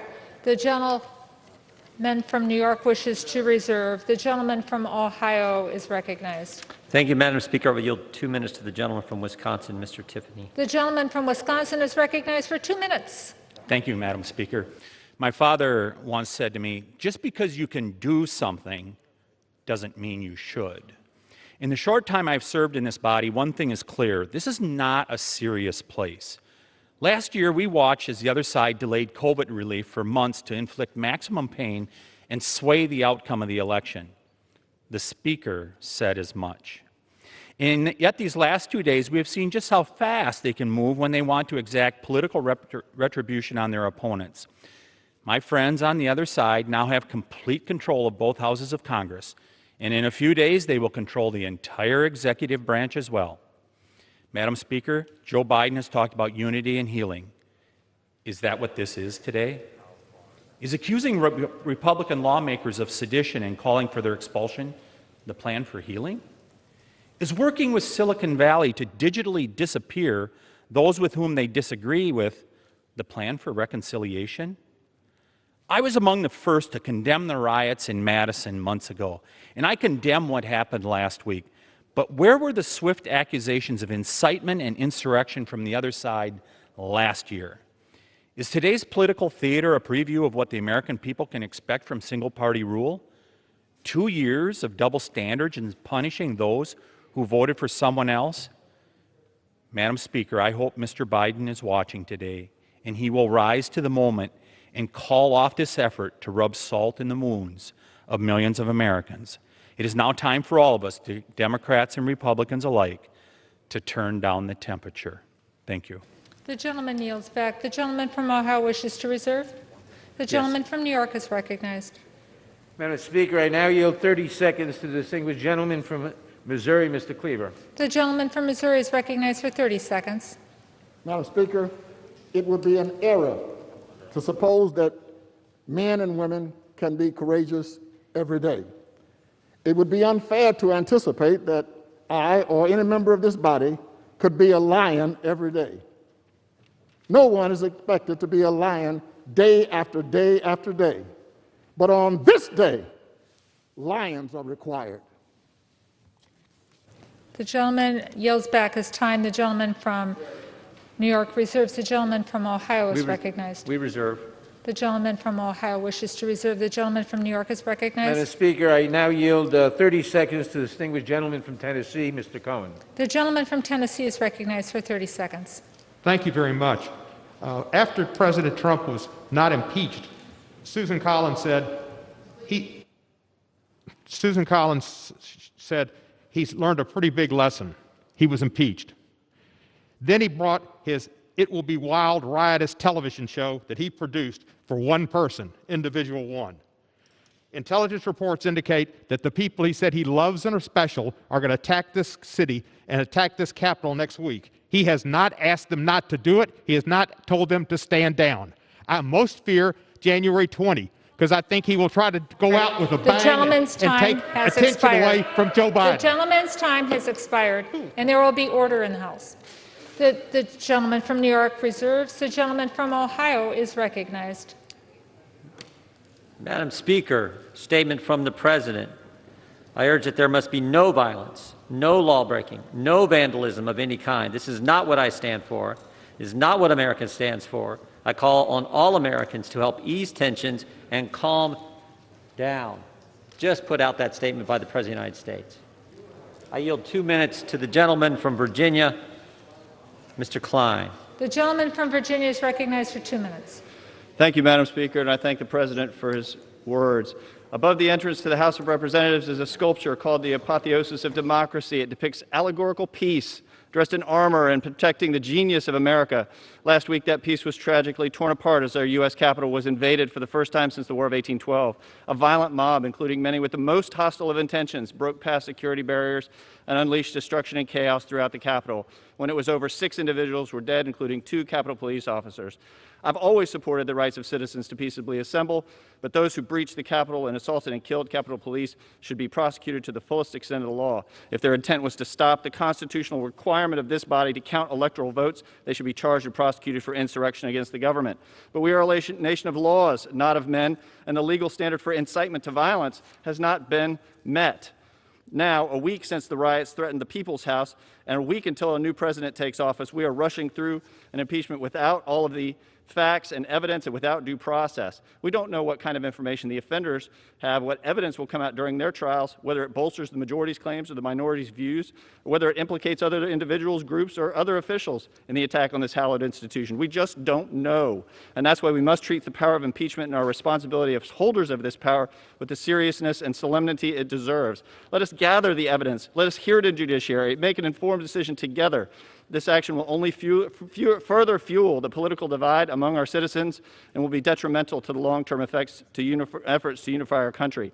I reiterate my call from last night. Let us work together. Both President Trump and President-elect Biden have called for a peaceful transition of power. I humbly beseech my colleagues to work toward this end to unify our country and not go down this dangerous path. I yield back. The gentleman yields back. This time the gentleman from Ohio wishes to reserve. The gentleman from New York is recognized. Madam Speaker, I now yield 30 seconds to the distinguished gentleman from Rhode Island, Mr. Langevin. The gentleman from Rhode Island is recognized for 30 seconds. Madam Speaker, January 6th was a horrific day for our country, for our democracy. The Capitol was breached, the blood of a defender spilled, all because of a lie that the elections were stolen, a lie that has infected this nation as perniciously as the pandemic. President Trump is the source of that lie. He has perverted and betrayed his oath to defend the Constitution, attacking the foundation of our democracy by inciting his supporters to violence. He is not fit to serve and is a danger to our country while he does. I, too, pledge to support and defend the Constitution against all enemies, foreign and domestic. I will uphold that office. I will vote to impeach President Trump. I urge my colleagues to do the same. The gentleman from New York wishes to reserve. The gentleman from Ohio is recognized. Thank you, Madam Speaker. I yield 1 minute to the gentleman from Pennsylvania, Mr. Perry. The gentleman from Pennsylvania is recognized for 1 minute. What did the Speaker know, and what did other legislative leaders know, and when did they know it?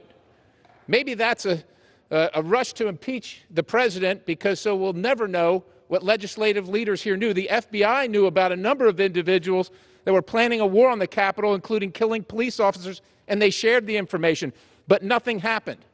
The chief federal prosecutor in Washington stated he is pursuing conspiracy charges. The fact that IEDs were constructed in place informs me that there was pre-planning for portions of the tragic events last week. How does the president incite an attack that was pre-planned and already underway before his speech concluded? Now, I know my colleagues on the left want America to believe that the president incited a spontaneous riot that they'd like to call an insurrection, but the facts are stubborn things even if you choose to ignore them. The truth is the multiple lawless and violent events last summer, including months-long siege of a federal courthouse, burning, looting, physical violence in so-called sanctuary cities, more closely fits the definition of insurrection the gentleman's than time anything has the president expired. said last week. The gentleman's time has expired. The gentleman from it. Ohio wishes to reserve. The gentleman from New York is recognized. Madam Speaker, I yield 30 seconds to the distinguished gentleman from Virginia, Mr. Connolly. The gentleman from Virginia is recognized for 30 seconds. I thank my friend. The American people are asking, is there any depravity too low? Is there any outrage too far? Is there any blood and violence too much to turn hearts and minds in this body? Instead of the usual justification, rationalization, and enabling and false equivalence we have to hear. This is a moment of truth, my friends. Are you on the side of chaos and the mob, or on the side of constitutional democracy and our freedom? It's that simple. That's what this vote for impeachment represents. I yield back. The gentleman's time has expired. The gentleman from New York reserves. The gentleman from Ohio is recognized. Madam Speaker, could I inquire how much time each side has? Yes, you may. The gentleman from Ohio has 25 minutes remaining. 21? The gentleman has 25 minutes thank remaining. you. The gentleman from New York has 31 1/4 remaining. The gentleman from Ohio. We would reserve. The gentleman from Ohio wishes to reserve. The gentleman from New York is recognized. Madam Speaker, I yield 30 seconds to the gentleman from Colorado, Mr. Crow. The gentleman from Colorado is recognized for 30 seconds. Madam Speaker, last week I stood in that gallery to defend this chamber against a violent mob called here by Donald Trump.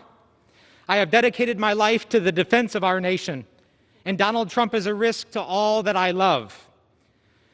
Some of my Republican colleagues are afraid of the consequences of an impeachment vote, but this Congress sends our young men and women to war every day.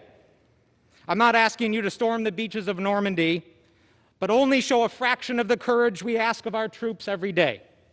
Leadership is hard. It's time to impeach. The gentleman's time has expired. The gentleman from New York continues to reserve. The gentleman from Ohio?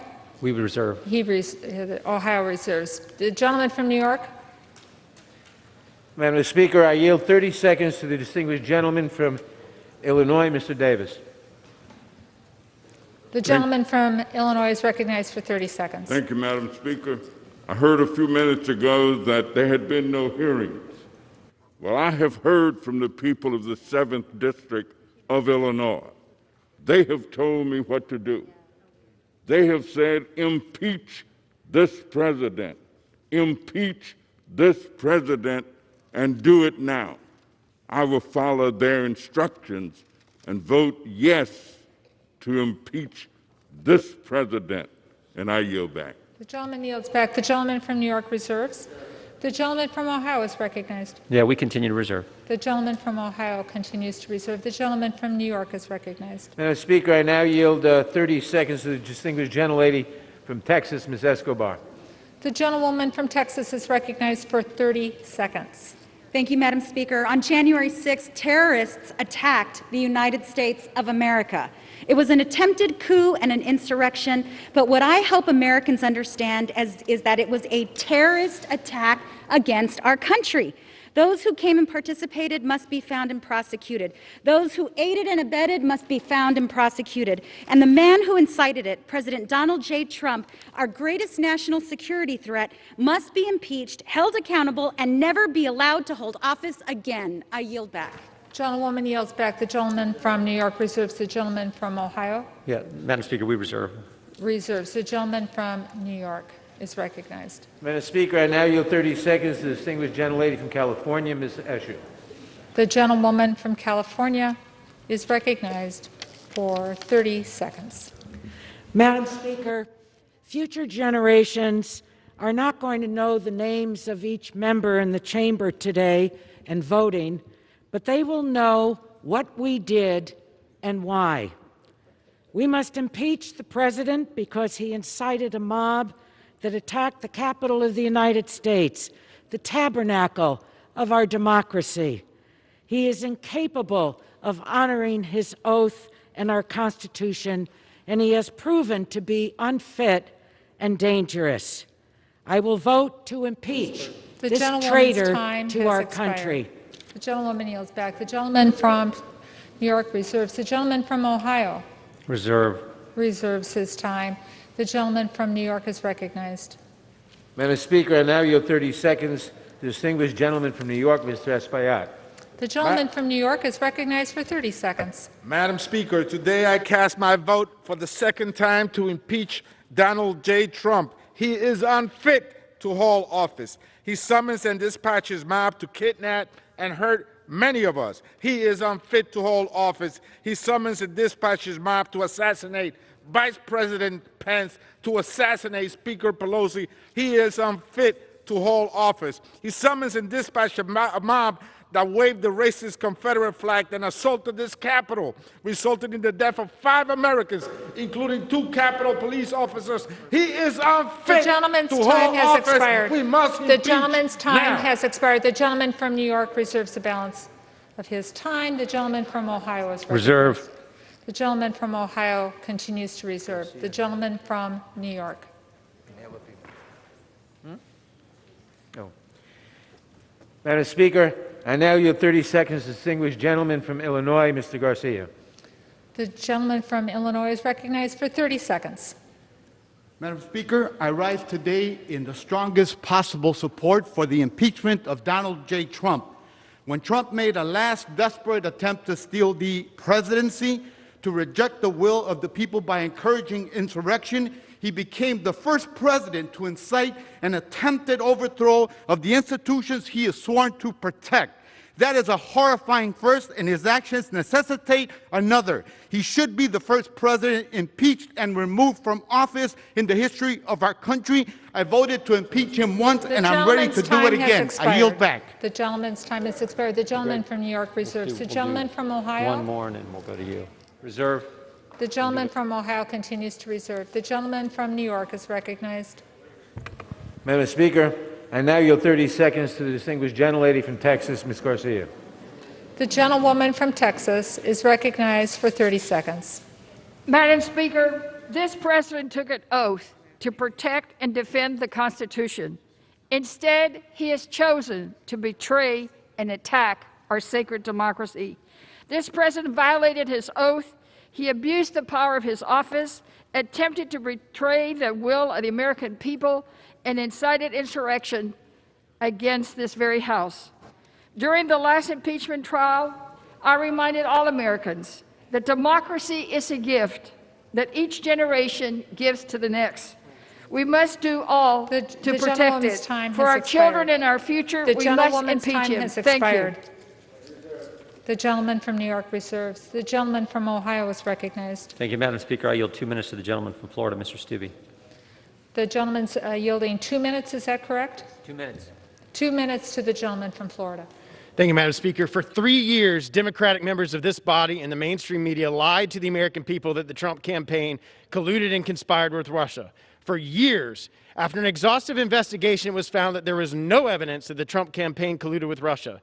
Should Democratic members of this body resign for lying to the American people repeatedly and sowing division and dissension all across America? And it was all a lie. You have brought one article of impeachment to the floor, and your one allegation alleges, and I quote, Donald John Trump engaged in high crimes and misdemeanors by inciting violence against the government of the United States. In D.C., it's a crime to, quote, intentionally or recklessly act in such a manner to cause another person to be in reasonable fear and to incite or provoke violence when there's a likelihood that such violence will ensue. There was no language in the president's speech that incited or provoked violence. In fact, at around the 18-minute mark, he stated, and quote, peacefully and patriotically make your voices heard. You may think that he's inciting violence because he believes there was election fraud. That's his opinion, and he's entitled to that opinion, just like all of you were entitled to your false and fraudulent opinion that the Trump campaign colluded with Russia. The legal elements of incitement are based on the Supreme Court case Brandenburg v. Ohio, in which the Supreme Court set the standard for speech that could be prosecuted without violating the First Amendment. Brandenburg's speech called for violence against groups of Americans, and the court found that Brandenburg's comments were not directed to inciting or producing imminent lawless action.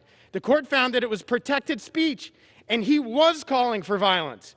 That's the current law of the land. The president didn't even mention violence last Wednesday, much less provoke or incite it.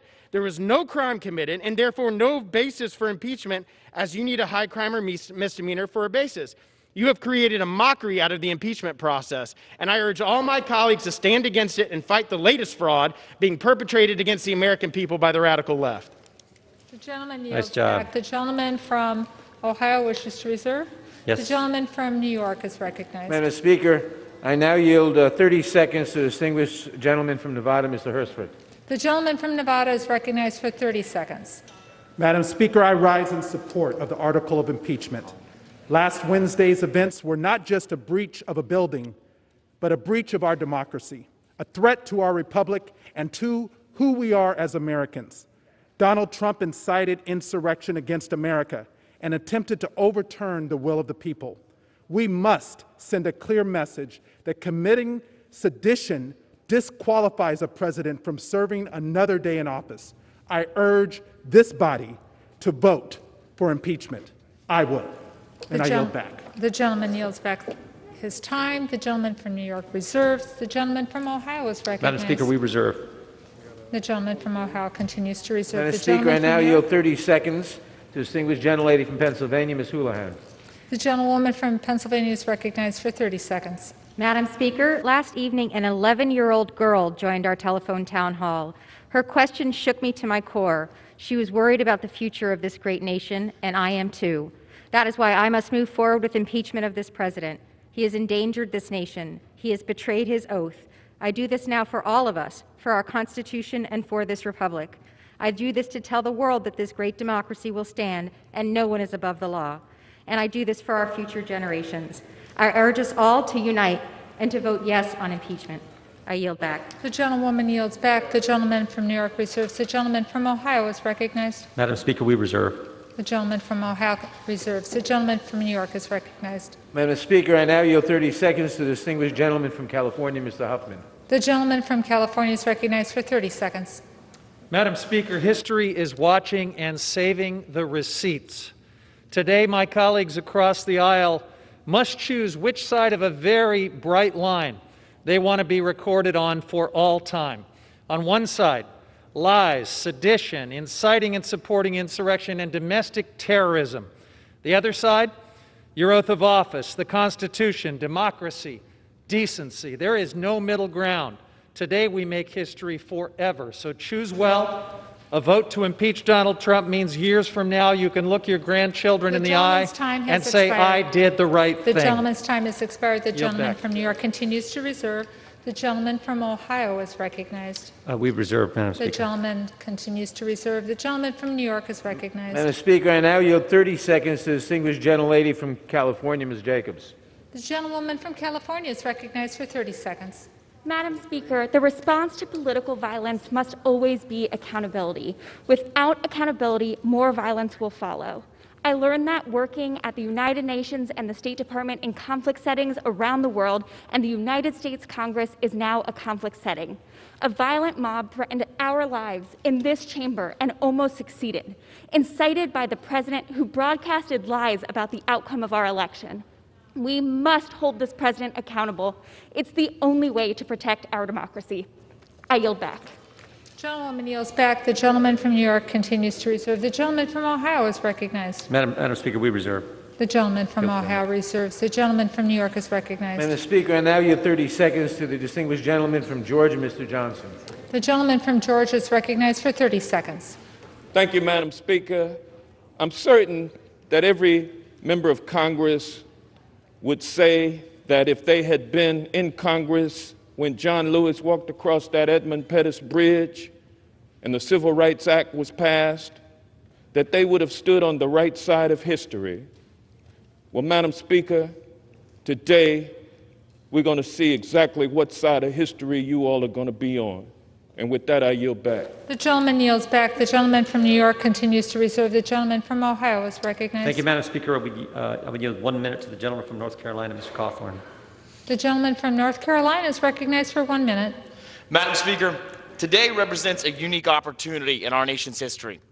An opportunity to put America first, to put her people first. Today is a moment for members of Congress to put aside partisan politicking and place people over power. I urge my colleagues to vote against this divisive impeachment and realize that dividing America will not save this republic. I urge my colleagues to not simply vote for what feels good. Of course, it feels good for the Democrats to have a united constituency for a few more days. But I was elected to come here and vote for things that actually do good, to bring much needed help to the American people. I am willing to take the first step and extend my hand across the aisle to say, vote against impeachment, vote in favor of a unified nation, and I will forsake partisanship and work with you, no matter who you are or what party you come from. Madam Speaker, I urge that we all vote to finally put America first. And with that, I yield back. The gentleman yields back. The gentleman from Ohio wishes to reserve. The gentleman from New York is recognized. Madam Speaker, I now yield 30 seconds to a new member of the House and a new member of the Judiciary Committee, the gentleman from New York, Mr. Jones. The gentleman from New York is recognized for 30 seconds. Madam Speaker, I rise in support of the impeachment of Donald J. Trump, the disgraced, defeated President of the United States.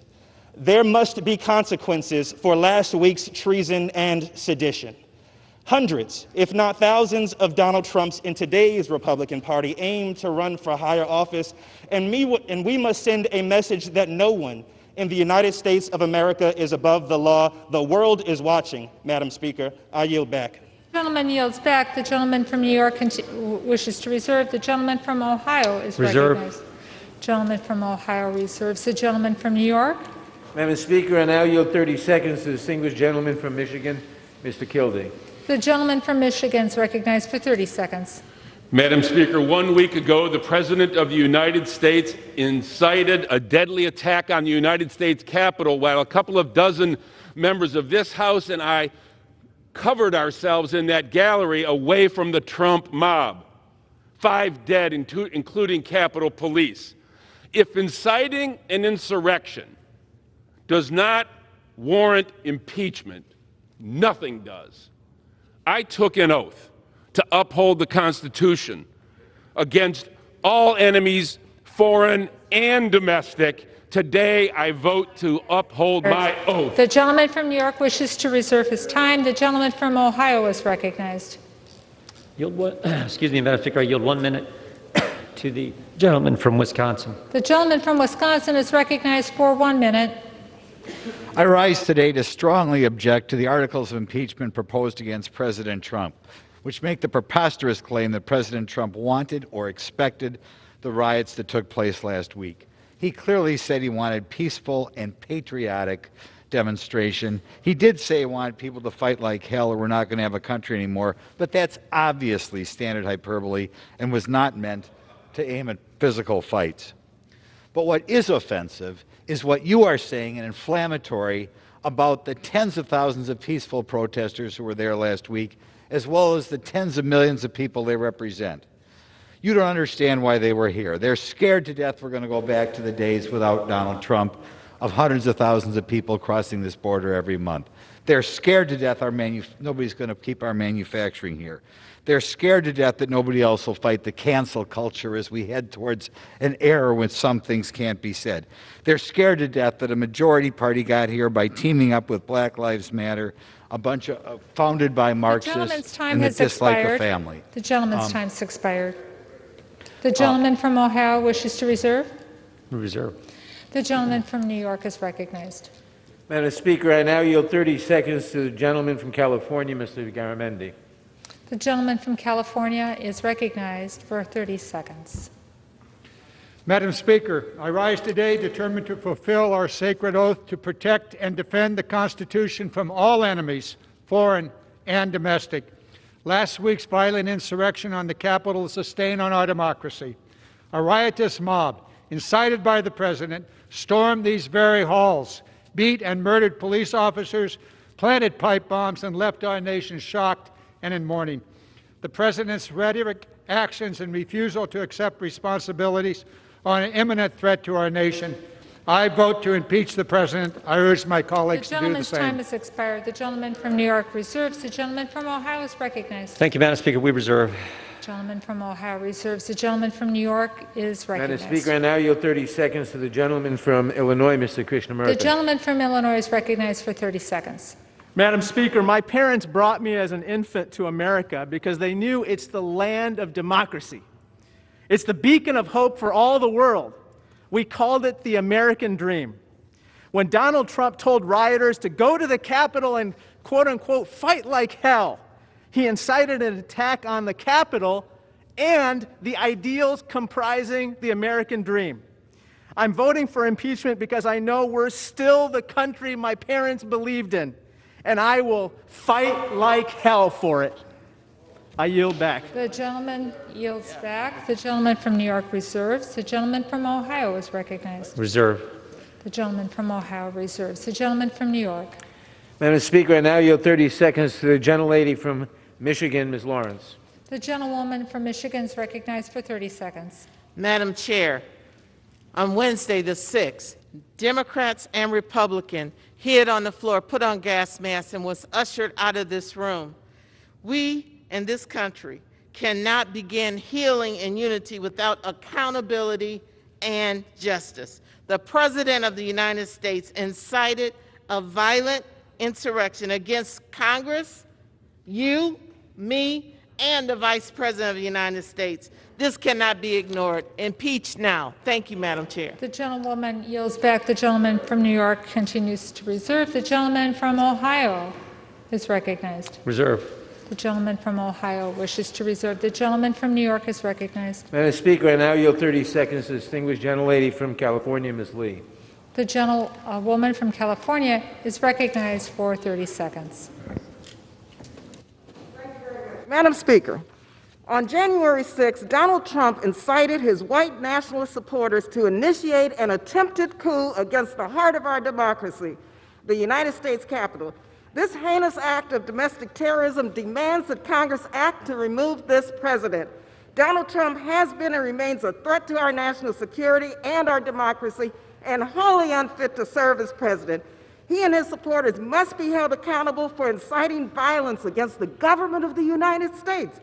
Congress must act immediately to remove this clear and present danger to our country. It's time to impeach Donald Trump again. The gentleman's time has expired. The gentleman from New York reserves. The gentleman from Ohio is recognized. Thank you, Madam Speaker. I would yield 1 minute to the gentlelady from Georgia, Ms. Taylor Greene. The gentlewoman is recognized for 1 minute. Madam Speaker, I am against the impeachment effort by the Democrats. President Trump has held over 600 rallies in the last 4 years. None of them included assaulting police, destroying businesses, or burning down cities. Democrats have spent all this time endorsing and enabling violent riots that left billions in property damage and 47 dead across the United States. Democrats are on record supporting violence when it serves their cause, in their own words, on social media, on interviews, and on fundraising platforms. Act Blue.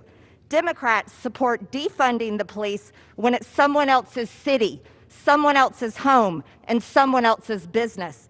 Democrats will take away everyone's guns just as long as they have guards with guns. Democrats' impeachment of President Trump today has now set the standard that they should be removed for their support of violence against the American people. I yield back. Thank you. The gentlewoman yields back. The gentleman from Ohio wishes to reserve. The gentleman from New York is recognized.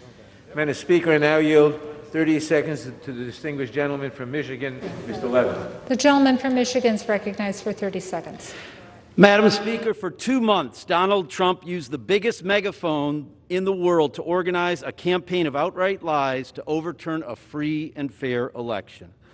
On January 6th, he summoned and incited a mob of domestic terrorists to fight like hell and sent them to ransack this Capitol in order to prevent us from formalizing his election loss.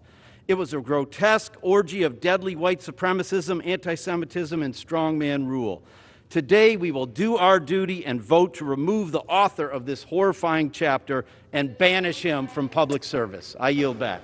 The gentleman from New York reserves. The gentleman from Ohio is recognized. Can I inquire, Madam Speaker, can I inquire on the time again? The gentleman from Ohio has 20 minutes remaining. And the gentleman from New York has 21 3/4 minutes remaining. We reserve.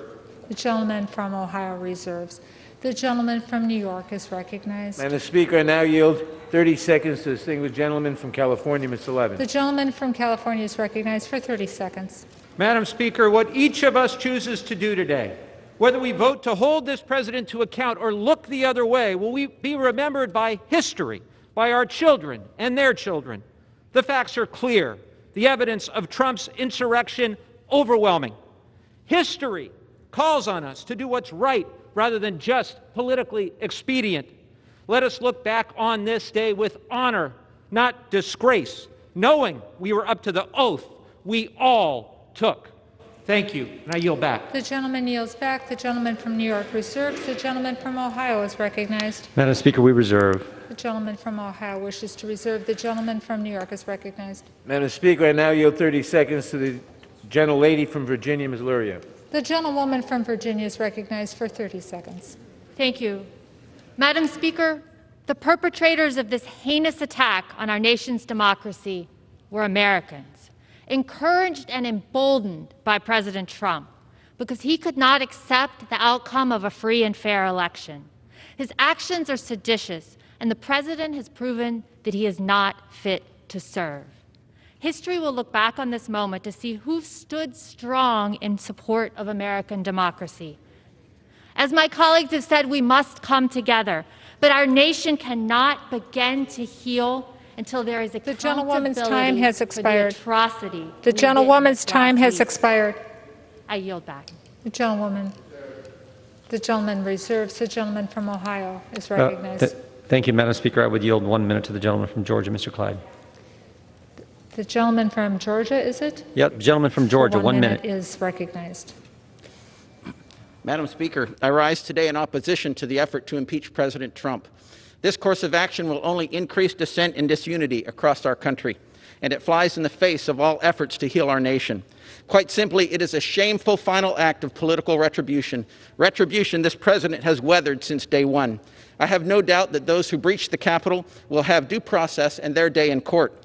However, there will be no investigation in the People's House into whether the allegation against the president meets the criteria for a crime worthy of impeachment. No evidence was presented, no witness testified, no cross-examination was conducted, no due process was afforded, and that sets an extremely dangerous precedent for the future. If my Democratic colleagues were serious in their efforts to get to the truth, they would convene the House Judiciary Committee and investigate, but they are not. And so I am proud to stand before you today to defend our president from the injustices my Democratic colleagues are so giddy to pursue. I oppose this effort to impeach the president and ask all members of the House to do the same. I yield back. The gentleman yields back. The gentleman from Ohio wishes to reserve. The gentleman from New York is recognized. Madam Speaker, I yield 30 seconds to the distinguished gentlelady from Georgia, Ms. McBath. The gentlewoman from Georgia is recognized for 30 seconds. Thank you, Madam Speaker. I rise with a heavy heart for what our nation has endured. All those who've incited an attack on these halls of freedom must never forget that in every generation, Americans of all colors and creeds have laid down their lives in the struggles against tyranny, the fight against fascism, and the defense against those who would betray the values upon which this nation was founded. It is our duty to shoulder that defense of our democracy here today. The President's actions have laid bare his contempt for our Constitution, and he must be removed. Gentlewoman's time has expired. The gentleman from New York reserves. The gentleman from Ohio. The gentleman from Ohio wishes to We reserve. reserve. The gentleman from New York is recognized. Madam Speaker, I now yield 30 seconds to the distinguished gentleman from New York, Mr. Meeks. The gentleman from New York is recognized for 30 seconds. The armed insurrectionists that stormed the Capitol did not emerge out of a vacuum. They were lied to by Republican senators and Republican congressmen and women. But they were incited to violence by one man above all else, Donald J. Trump, who tried to be the ultimate ruler of our democracy. The world is watching. Our allies are watching, and our adversaries are watching. And we must show them that no one will rule this country will be above the law. The cameras of history are rolling. We must act. We must impeach Donald J. Trump to show the world that we will stand for right. The gentleman from New York reserves. The gentleman from Ohio is recognized. Thank you, Madam Speaker. I would yield 1 minute to the gentleman from Utah. The gentleman from Utah is recognized for 1 minute. Thank you, Madam Speaker. Last Wednesday, on my third day, I realized that I can make hard and seemingly unpopular decisions. Voting to strip Electoral College votes from states is a dangerous precedent set by Democrats many years ago, perpetuated by my party as well. I heard nothing in those debates that justified such a high bar. A rushed impeachment will set a similar precedent. Without a single hearing or investigation, I simply cannot reach the high bar of impeachment. To my district, I commit to constantly being objective in all of my decision-making. And as I abandon the remainder of my remarks, as I listen to this debate, it's no wonder our nation is divided. We are on an absolute race to the bottom. And I was hoping that last week we could have hit rock bottom. I commit to doing better, and I hope that we all can dig in and find a way. Thank you. The gentleman yields back his time. The gentleman from Ohio reserves. The gentleman from New York is recognized. Madam Speaker, I now yield 30 seconds to the gentlelady from Ohio, Ms. Beatty. The gentlewoman from New York is recognized for 30 seconds. Thank you. Domestic terrorists attacked our democracy, urged on by a sitting president. These insurrectionists believe Donald Trump's lies about the stolen election. They obeyed his call to attack. They literally carried his banner while storming the Capitol. Last week's insurrection was shocking and tragic. It was a culmination of 4 years of assaults on our democracy. We must impeach this president, and the Congressional Black Caucus stands ready to join in a bipartisan message to the likes of Donald Trump. Expired. The gentleman from New York reserves. The gentleman from Ohio is recognized. Madam Speaker, we reserve. The gentleman from Ohio reserves. The gentleman from New York. Madam Speaker, I now yield 30 seconds to the gentlelady from Wisconsin, Ms. Moore. The gentlewoman from Wisconsin is recognized for 30 seconds. Madam Speaker, the president radicalized American citizens, and as his vice president fled from a lynch mob, the speaker cowered while people died. He watched with glee. That is why, even though it's only 7 days before the end of his term, we have the fierce urgency of now. 7 days is too long for him to be in power. He could declassify state secrets. He could monetize national secrets to foreign adversaries, and he could even pardon. The gentlewoman's time has expired. The person. The gentlewoman's time has expired. The gentleman from Capitol New York reserves. The gentleman from Ohio is recognized. Thank you, Madam Speaker. I would yield 1 minute to the gentleman from Texas, Mr. Arrington. The gentleman from Texas is recognized for 1 minute. Madam Speaker, I rise with great sorrow to oppose this second attempt at a baseless impeachment from my Democrat colleagues. This week's attack on the U.S. Capitol was completely unacceptable, and the people involved should be met with swift accountability. The president didn't incite a riot. The president didn't lead an insurrection, and there are no high crimes and misdemeanors requisite of an impeachment. I'm not saying the president didn't exercise poor judgment, but to criminalize political speech by blaming lawless acts on the president's rhetoric is wrong, Madam Speaker, and a very dangerous precedent. The criminals who stormed the Capitol that day acted on their own volition. They are responsible for their actions. This is an important moment, Madam Speaker, for our nation. We have the opportunity to come together and do what's right for our country.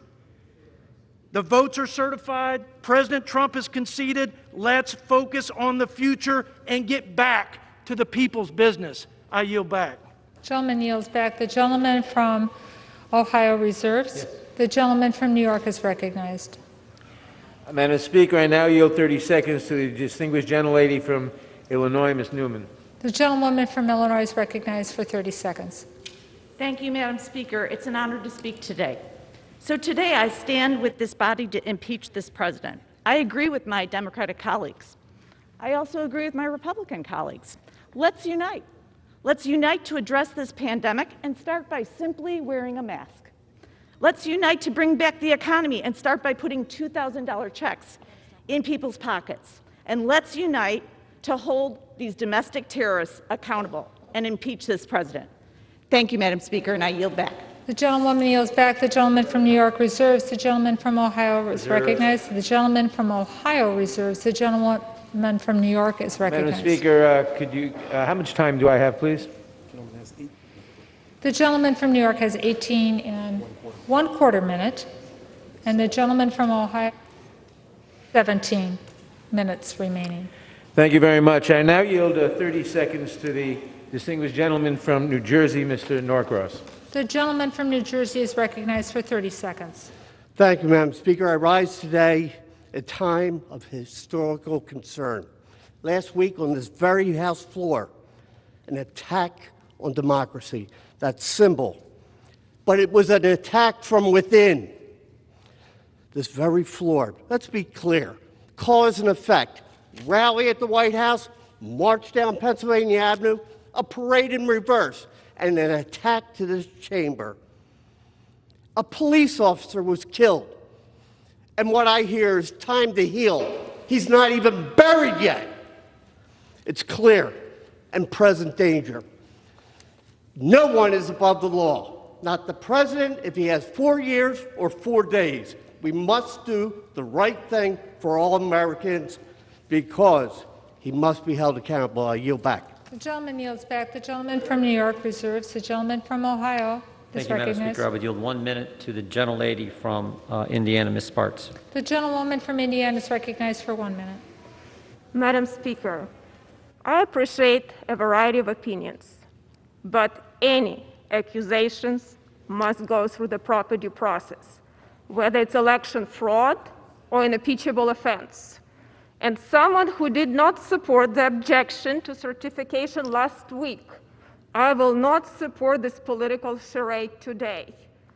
The rule of law and due process is vital to what our constitutional republic stands for. Congress should stop playing divisive politics and start working on delivering real good policies for the American people.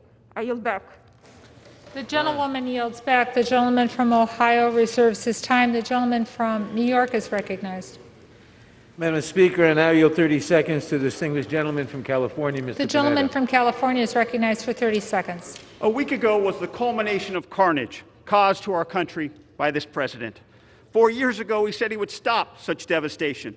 Instead, the president has continued to debase our democracy with assaults on our elections and incitement at the ellipse and the battery at our Capitol.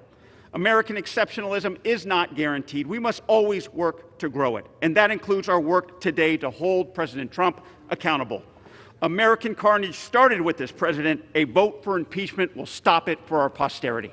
I yield back. The gentleman yields back. The gentleman from New York reserves. The gentleman from Ohio is recognized. We reserve. The gentleman from Ohio reserves. The gentleman from New York. Madam Speaker, I now yield 30 seconds to the distinguished gentleman from Wisconsin, Mr. Pocan. The gentleman from Wisconsin is recognized for 30 seconds. Thank you, Madam Chairman. The U.S. Capitol has not been breached for over 200 years since the War of 1812.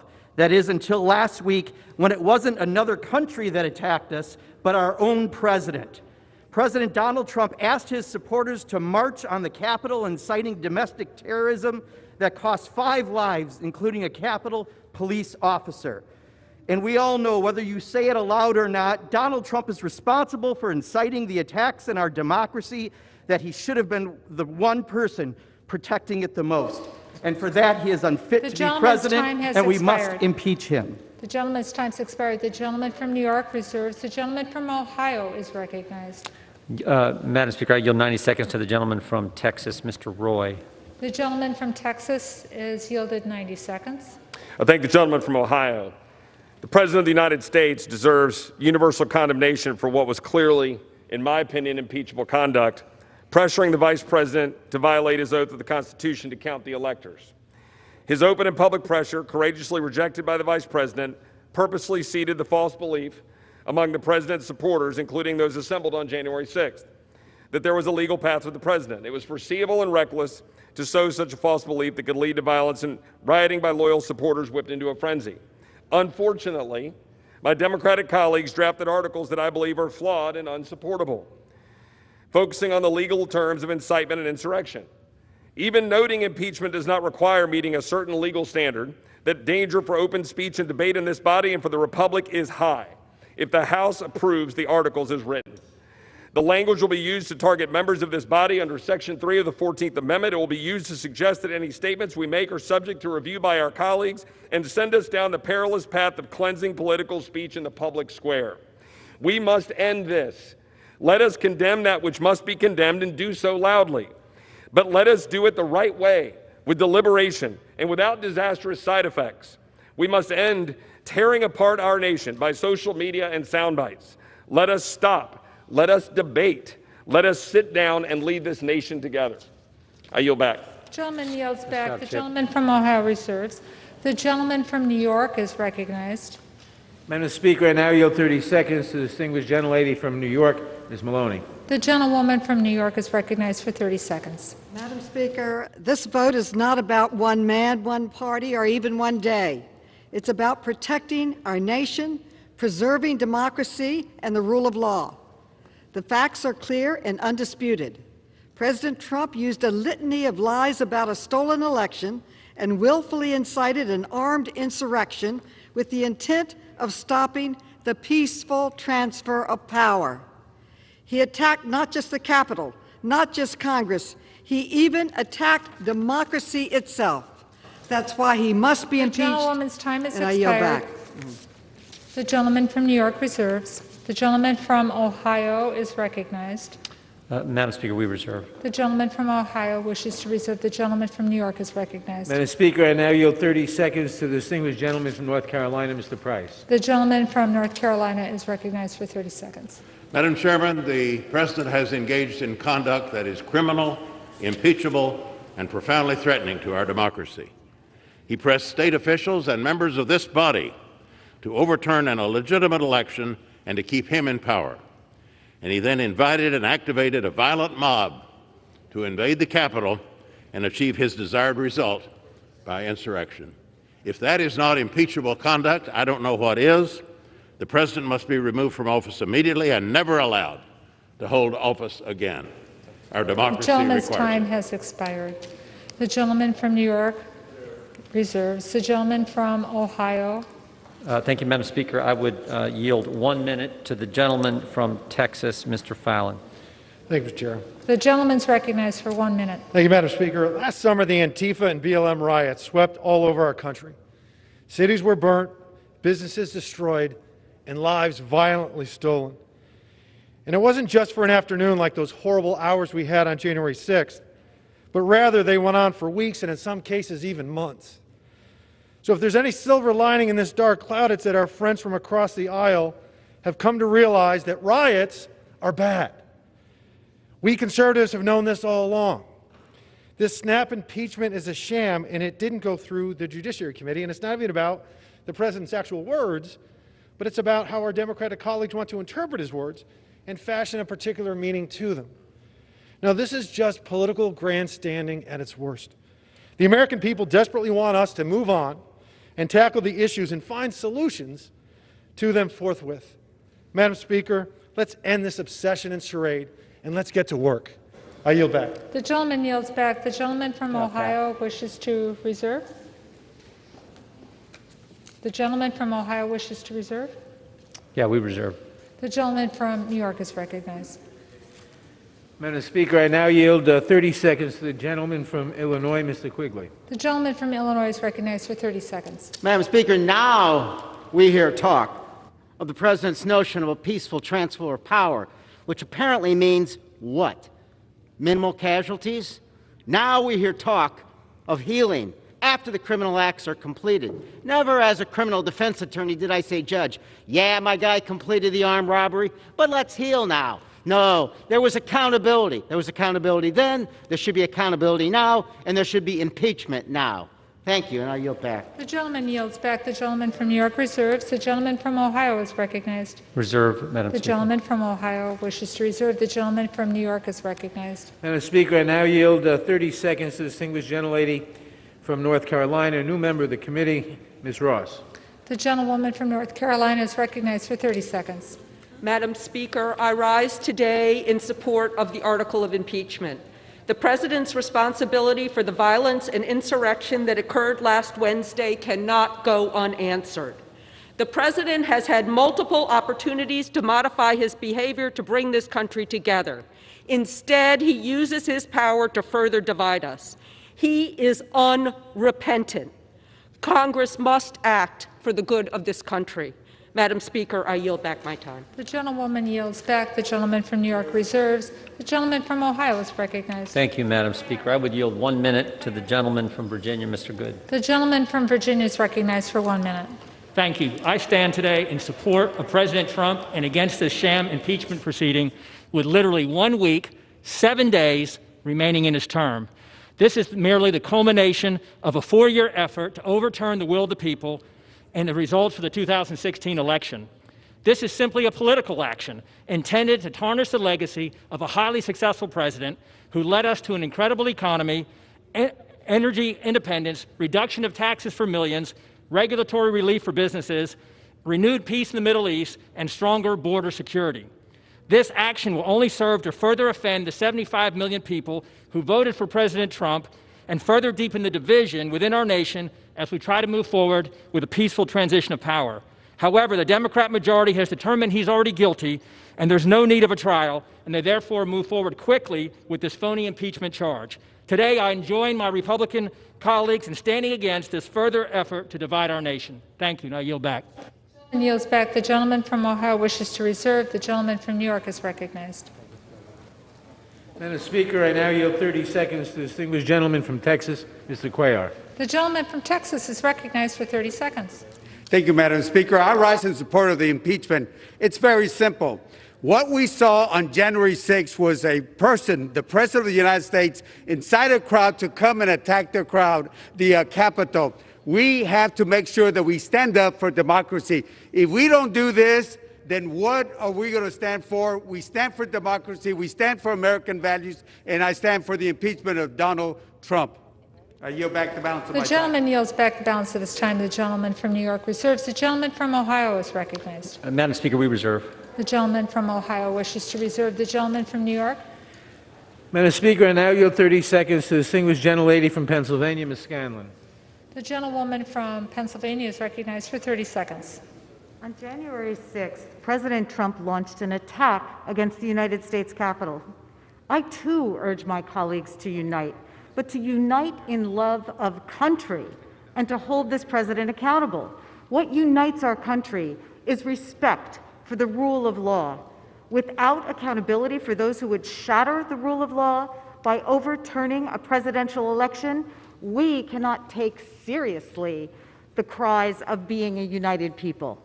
This president remains a serious threat to our country and must be held accountable. The gentlewoman's time has expired. The gentleman from New York reserves. The gentleman from Ohio is recognized, and he chooses to reserve.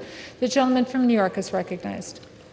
Madam Speaker, I now yield 30 seconds to the distinguished gentleman from Georgia, Mr. Scott.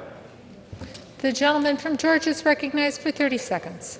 Thank you, Madam Speaker.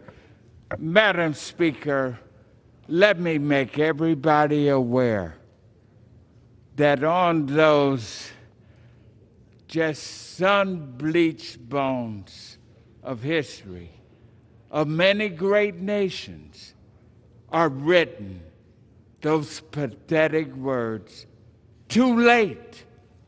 They moved too late to save their great nations. Let us not this day move too late to save our great nation. The gentleman's time has expired. The gentleman from New York wishes to reserve. The gentleman from Ohio is recognized. Thank you, Madam Speaker. I would yield 1 minute to the gentleman from South Carolina, Mr. Norman. The gentleman from South Carolina is recognized for 1 minute. Mr. Speaker, I rise today for two reasons. One, to voice my strong opposition for the impeachment of this president with 7 days left. I also want to voice my support for the strong police department. Many of you want to defund. Where was your cries to defund when you were leaving this office, this very room, on the 6th? Height of hypocrisy.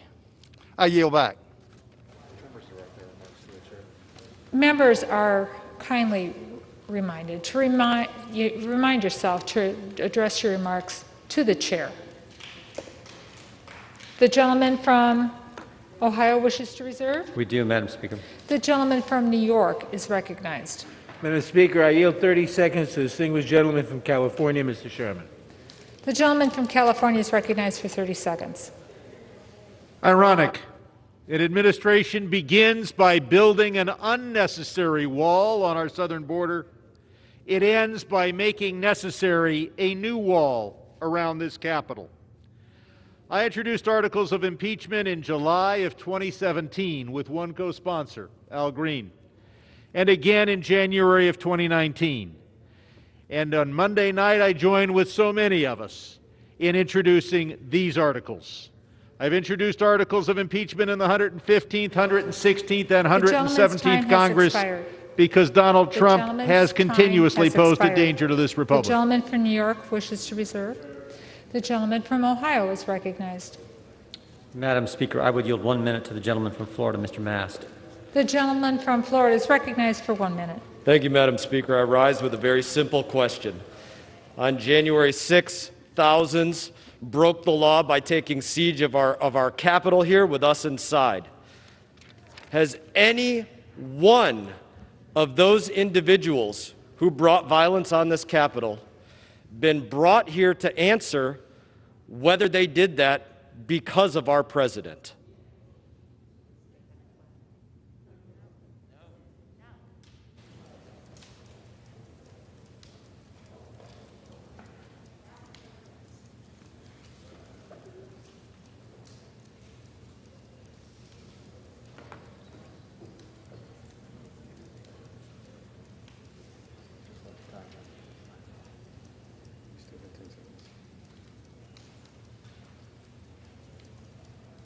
It appears I will receive no answer.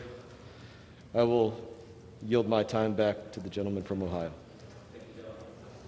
Gentleman yields back. The gentleman from Ohio wishes to reserve his time. The gentleman from New York is recognized.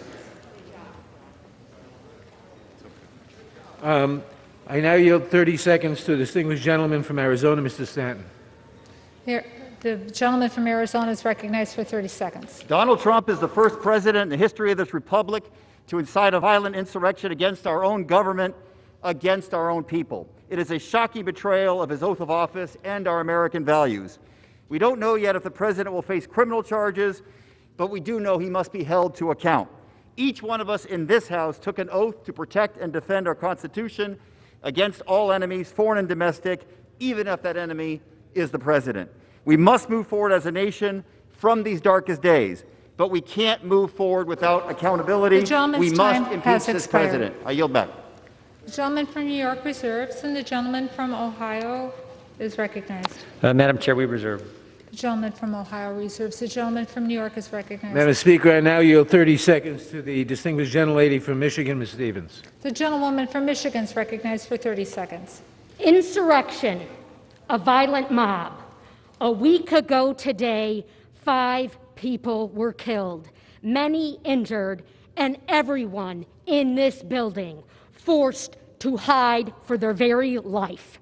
The president was called for help, but he did not answer our call while our government was being taken over. He failed to lead and therefore proved himself incapable of doing so. Some may say impeachment is political. Some may cry it is divisive. But, Madam Speaker, our obligation to our Constitution is anything The time's but. expired. The gentleman from New York reserves. The gentleman from Ohio. Madam Speaker, we reserve. The gentleman from Ohio reserves. The gentleman from New York is recognized. Madam Speaker, I yield 30 seconds to the gentleman from California, Mr. Takano. The gentleman from California is recognized for 30 seconds. Madam Speaker, I rise today in support of the impeachment of President Donald Trump. The gravity of the moment demands it, and the fate of our republic depends on it. He committed an impeachable offense by inciting a violent and deadly insurrection at the U.S. Capitol. For this, Congress must hold him accountable to preserve our democracy, our Constitution, and the rule of law. He should serve not 1 minute more and be barred forever from public office. He is toxic to our republic and toxic to our democracy. I yield back. The gentleman yields back. The gentleman from New York wishes to reserve. The gentleman from Ohio is recognized. So, thank you, Madam Speaker. So Democrats can say, quote, I just don't even know why there aren't uprisings all over the country, while there are uprisings happening around the country. But they impeached the President of the United States for saying peacefully and patriotically, make your voices heard. Democrats can say, quote, you know, there needs to be unrest in the streets, while there is unrest in the streets. But they're going to impeach the president for saying peacefully and patriotically, make your voices heard. Let's be consistent, all of us. All of us need to be consistent and condemn the violence all the time. And with that, I yield 1 minute to the gentlelady from New Mexico. The gentlewoman from New Mexico is recognized for 1 minute. Thank you, Madam Speaker. I rise in opposition to these articles of impeachment. Political violence has no place in our constitutional republic, and those who assaulted police officers and forced their way into the Capitol are responsible for their criminal actions. Leaders in both parties have a responsibility to condemn such violence, whether in the halls of Congress or in the streets of America. I don't believe, Madam Speaker, that the American people have an appetite for this. They are expecting us to do the will of them, those who sent us from each state around the nation. Right now, Madam Speaker, we've seen this body impeach once before, trying to do it a second time. 2 wrongs do not make a right. We have got to stand for the American people because we will not get a second chance to get this right the first time. Madam Speaker, I yield back. The gentlewoman yields back. The gentleman from Ohio wishes to reserve. We do. Thank you, Madam Speaker. The gentleman from New York is recognized. Madam Speaker, I now yield 30 seconds to a new member, the distinguished gentleman from New York, Mr. Torres. Gentleman from New York is recognized for 30 seconds.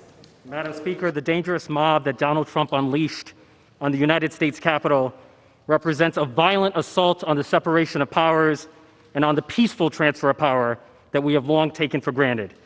The impeachment of Donald Trump is not politics but law, not passion but reason, not vengeance but justice. And we, as the people's representatives, must rise to the challenge of defending democracy in the face of its gravest threat, and we will. I yield back. The gentleman yields back. The gentleman from New York reserves. The gentleman from Ohio is recognized. Thank you, Madam Speaker. We reserve. Gentleman from Ohio reserves. The gentleman from New York is recognized. Madam Speaker, I now yield 30 seconds to the distinguished gentlelady from Massachusetts, Ms. Tran. The gentlewoman from Massachusetts is recognized for 30 seconds. Madam Speaker, I stand before you today in disbelief.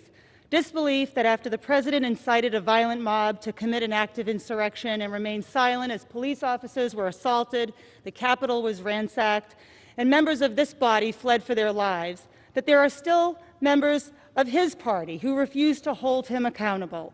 It's because of that inaction that there is only one path forward to put an end to this presidency. Donald Trump must be impeached, removed from office, and barred from ever holding the office of the presidency again. Thank you, Madam Speaker. I yield back. The gentlewoman yields back. The gentleman from New York reserves his time. The gentleman from Ohio is recognized. Thank you, Madam Speaker. We reserve.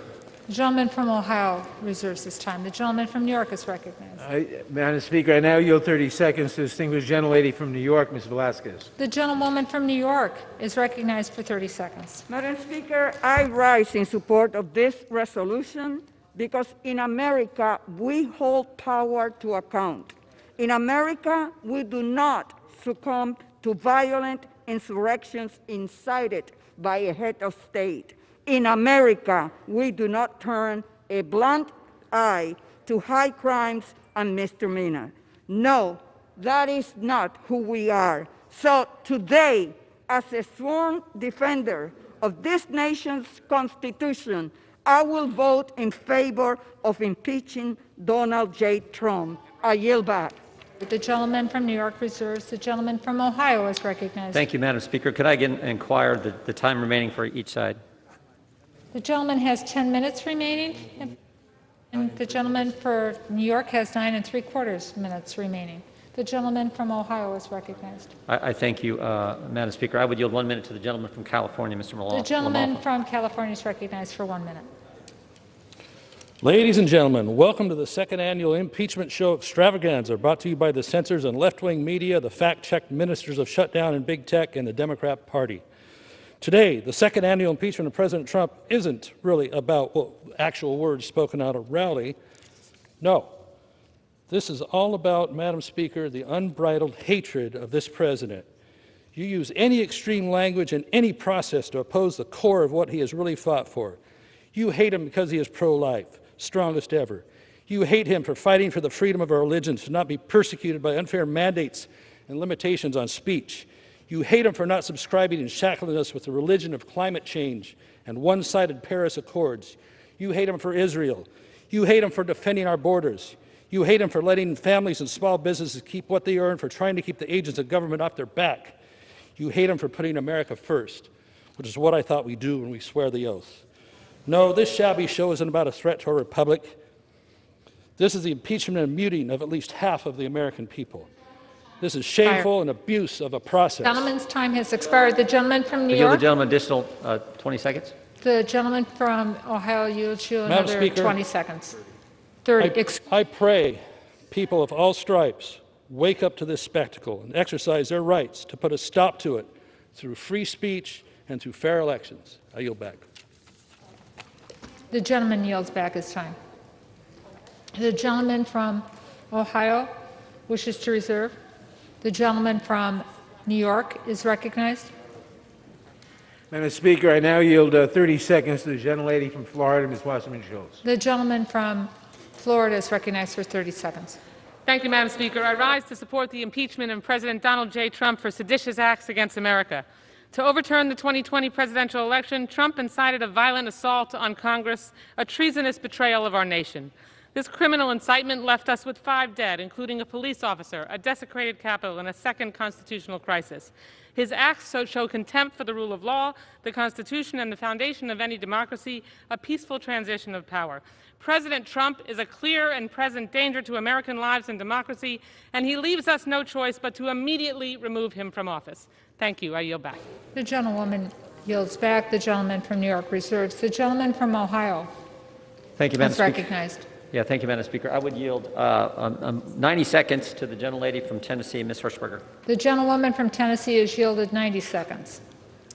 Thank you, Madam Speaker. I urge my colleagues to vote against impeachment of our sitting President Donald J. Trump. You can tell the American people that this is a vote to impeach upon the grounds of inciting violence and insurrection, but the American people see a double standard. They see a standard implied to those on the left who commit violence, and they see a standard to those applied to the right who commit violence. The American people see this, and they understand it. I've been here all of 1 week, and what I see instead of lawmakers who are truth seekers, I see lawmakers who are power seekers. And that's never good, never good. What a shame, what a shame. The American people are watching to see how their elected officials respond at this moment in history. Will you vote to mend, or will you vote to further divide this country? I'm urging you to use this opportunity to be the leaders the American people are seeking for such a time as this. God help us as a nation, and I pray that God will keep his hand upon the greatest nation that the world has ever seen. I yield back. The gentlewoman yields back. The gentleman from Ohio wishes to reserve his time. We do, Madam. The gentleman from New York is recognized. Madam Speaker, how much time do we have, please? The gentleman from New York has 9 1/4 minutes. And Ohio has 8 minutes. The gentleman from Ohio, 8 minutes. Thank you. Gentleman from New York. Thank you. Madam Speaker, I now yield 30 seconds to the distinguished gentleman from North Carolina, Mr. Butterfield. The gentleman from North Carolina is recognized for 30 seconds. Madam Speaker, President Trump's incitement to violently overturn the results of a free and fair election is an attack on our rule of law. Any president, any member of Congress who obstructs the Electoral College or attacks judges and the court system where there's no evidence to support their contentions undermines the public's trust and confidence in the judicial process. How do my Republican colleagues expect ordinary citizens to respect and trust the courts in civil and criminal matters all across this country? Think about that as you make this decision. Vote yes. The gentleman's on time the has article of expired. The impeachment. gentleman from New York wishes to reserve. The gentleman from Ohio is recognized. Madam Speaker, we reserve. The gentleman from Ohio reserves. The gentleman from New York Madam is Speaker, I yield recognized. 30 seconds to the distinguished gentlelady from California, Ms. Roybal Allard. The gentlewoman from California is recognized for 30 seconds. Madam Speaker, I take no joy in voting to impeach President Trump, but this president has blood on his hands in the wake of this attempted coup. The fact remains no president of the United States is above the law, and this president has sadly violated his oath to support and defend the Constitution of the United States against all enemies, foreign and domestic. As members of Congress who have taken that same pledge, it is our duty to take this action and impeach this unfit and dangerous president. I yield back. Gentlewoman's time has expired. The gentleman from New York wishes to reserve. The gentleman from Ohio is recognized. Madam Speaker, we reserve. The gentleman from Ohio wishes to reserve. The gentleman from New York is recognized. Madam Speaker, I now yield 30 seconds to the gentleman from California, Mr. Cano. The gentleman from California is recognized for 30 seconds. I'm voting to impeach because, as Lincoln said, no grievance is a fit object of redress by mob law. But we must recognize that our hard work begins to address the real grievances and despair in left-behind communities. To be worthy of this capital that we hold sacred, to fix our broken windows and broken communities, let's finally commit to investing trillions in creating good jobs in healthcare, in education, and infrastructure for communities and places that are hurting.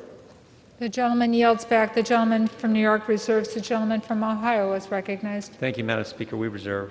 The gentleman from Ohio wishes to reserve. The gentleman from New York is recognized. Madam Speaker, I now yield 30 seconds to the distinguished gentlelady from Alabama, Ms. Sewell. The gentlewoman, Ms. Sewell, is recognized for 30 seconds. Madam Speaker, I rise today to support impeachment. I do so with a heavy heart and a lasting and searing memory of being in this gallery, the People's House, right up there, fearing for my life. And why? Because the President of the United States incited others to be violent, a mob of insurgencies in this House. It's unacceptable. It led to the killing of 5 Americans. Blood is on this House. We must do something about it. I ask that we move from stopping the steal to healing, but healing requires accountability, and everyone must be accountable. Who is that? Gentlewoman's time has expired. The gentleman from New York wishes to reserve. The gentleman from New York wishes to reserve. The gentleman from Ohio is recognized. Madam Speaker, I would yield 1 minute to the gentleman from Alabama, Mr. Moore. The gentleman from Alabama is recognized for 1 minute. Madam Speaker, I'm fairly new here. Actually, this is my first floor speech. But I rise to oppose this impeachment. You know, I asked my staff this morning, I said, how many times in our nation's history have we impeached a president? Well, they said up until this president, only 2 times in our nation's history. So here we are, 7 days left in his first term, and we're going to impeach a president for what reasons? For what reasons? There have been no hearings. There have been no committees. We must defend the right and protect the process of impeachment. If we pursue this, from now on, from this day forward, impeachment will always be a political process. I ask my friends across the aisle, they always talk about healing. Healing. How do we come together as a nation?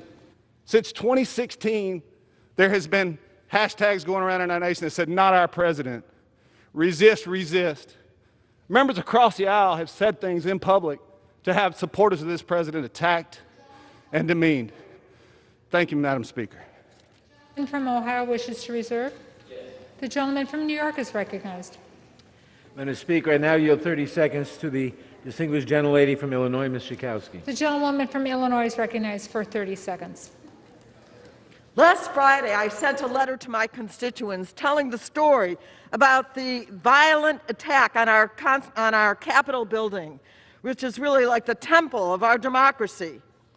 I have now taken the oath of office, the same oath of office that the President of the United States has taken, that all of us here have taken, and he has been the orchestrator of this attack. It is time to hold this president accountable.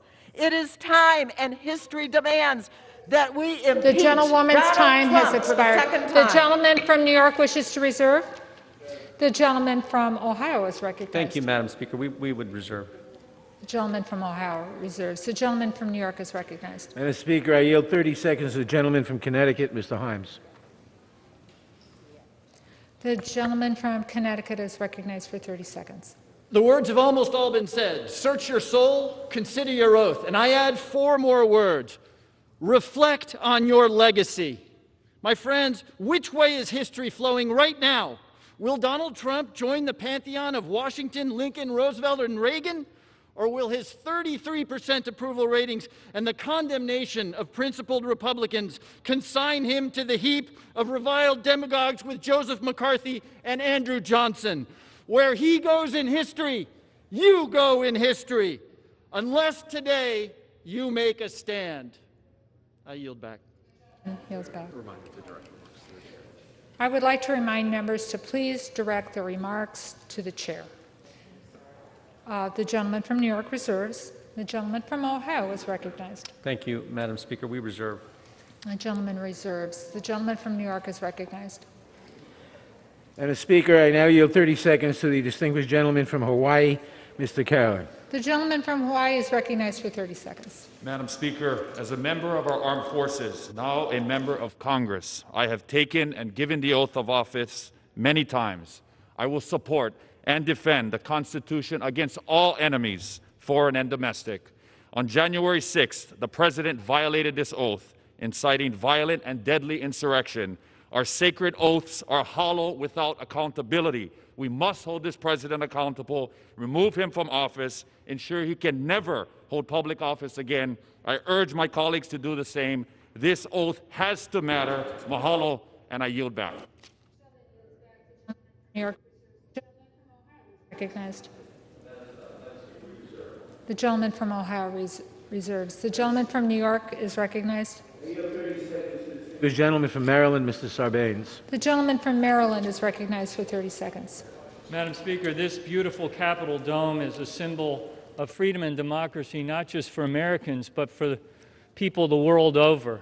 The action we take today, this impeachment, is a declaration to the world that when there is an attack on our democracy, whether it comes from without or whether, tragically, in this instance, it comes from within, we will respond to that threat and attack, and we will do what's necessary to strengthen our democracy. I yield back.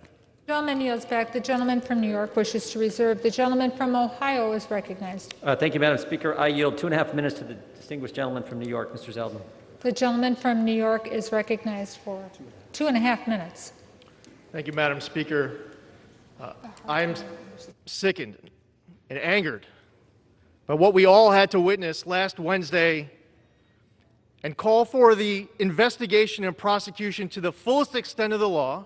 Every single person who participated in the violence and loss of life in this Capitol building last Wednesday. I, as a member, sit here listening to the entire debate, desperately need to better understand the two standards that are at play in this House. Why is it okay if a House Democrat calls for violence in the streets, but not if you're a Republican? Why can a House Democrat be rewarded with a gavel and a chairmanship if they're calling for physical confrontation of a Trump administration official, but they will be punished if they're a Republican? The double standards that we have seen time and time again, I need to better understand what the rules are of this House. Why is it that a committee chairman can lie to the American public about having more than circumstantial evidence that the president colluded with the Russians in order to win the 2016 election, but of course the Republicans can't and wouldn't lie to the American public about something like that? We need to better understand what these two standards are that are at play and to complete the record. Because the House Democrats are here to make President Trump the first president to be impeached twice. So I'll complete the record. First off, in the articles of impeachment, it's written that the president gave a speech and he told his supporters to come here and that he incited this riot. And one speaker after another here on the other side of the aisle have repeated that in the article of impeachment. But we all know that this was a pre-planned attack. We all know that there was pipe bombs being discovered while the president was speaking. We all know that the Capitol perimeter was being breached during the president's speech. We know that this was pre-planned and it started while the president was speaking. Why is that not in the articles of impeachment? Why is that not being incorporated into my colleague's remarks? To complete the record, if you want to make the president the first president to be impeached twice, well, we'll add something else to that. Thank you to the president for his efforts to defeat MS-13 in my district or to withdraw from the... Request 30 more seconds. Fired. The gentleman yields an additional 30 seconds. 30 Did I hear seconds. correct? Yes. The gentleman has another 30 seconds. Thank you to the president for his efforts to move the embassy in Israel to Jerusalem and recognize Israeli sovereignty over the Golan Heights and to take out Abu Bakr al-Baghdadi and Qassem Soleimani, to eliminate the ISIS caliphate, to enter into the historic Abraham Accords, to have an economy this time last year that was stronger than I ever remember in my entire lifetime. Yeah, we'll complete the record. And in all fairness, as the president leaves 1 week from today, let's be honest about the double standards that exist inside of this chamber. And let's also be honest that this president did a lot to make America greater than ever. The gentleman's time has expired. The gentleman from Ohio wishes to reserve. Thank you, Madam Speaker. The gentleman from New York is recognized. Thank you, Madam Speaker. I now yield 1 minute to the distinguished I now yield 30 seconds to the distinguished gentleman from Illinois, Mr. Caston. What happens The if gentleman's recognized for 30 seconds. What happens if we get this wrong is written in Lincoln's second inaugural, when one party would make war rather than let the nation survive. On December 7th, on September 11th, we came together against an enemy from without, but on January 6th, We were attacked by an enemy from within, the president who would make war with malice for all and charity for none. We must come together in unity today against that domestic threat to our Constitution. The alternative is too unbearable to contemplate. We must impeach, bipartisanly, unanimously, if you have the soul. The gentleman from New York wishes to reserve. The gentleman from Ohio is recognized. Madam Speaker, we reserve. The gentleman from Ohio reserves. The gentleman from New York. Madam Speaker, I now yield 30 seconds to the distinguished gentlelady from Texas, Ms. Fletcher. The gentlewoman from Texas is recognized for 30 seconds. Thank you, Madam Speaker. I rise today in support of the article of impeachment and in opposition to the gaslighting that is masquerading as debate in this chamber today. I was in this chamber when the president assembled and unleashed a mob to attack the United States Capitol and the United States Congress, the elected representatives of the people.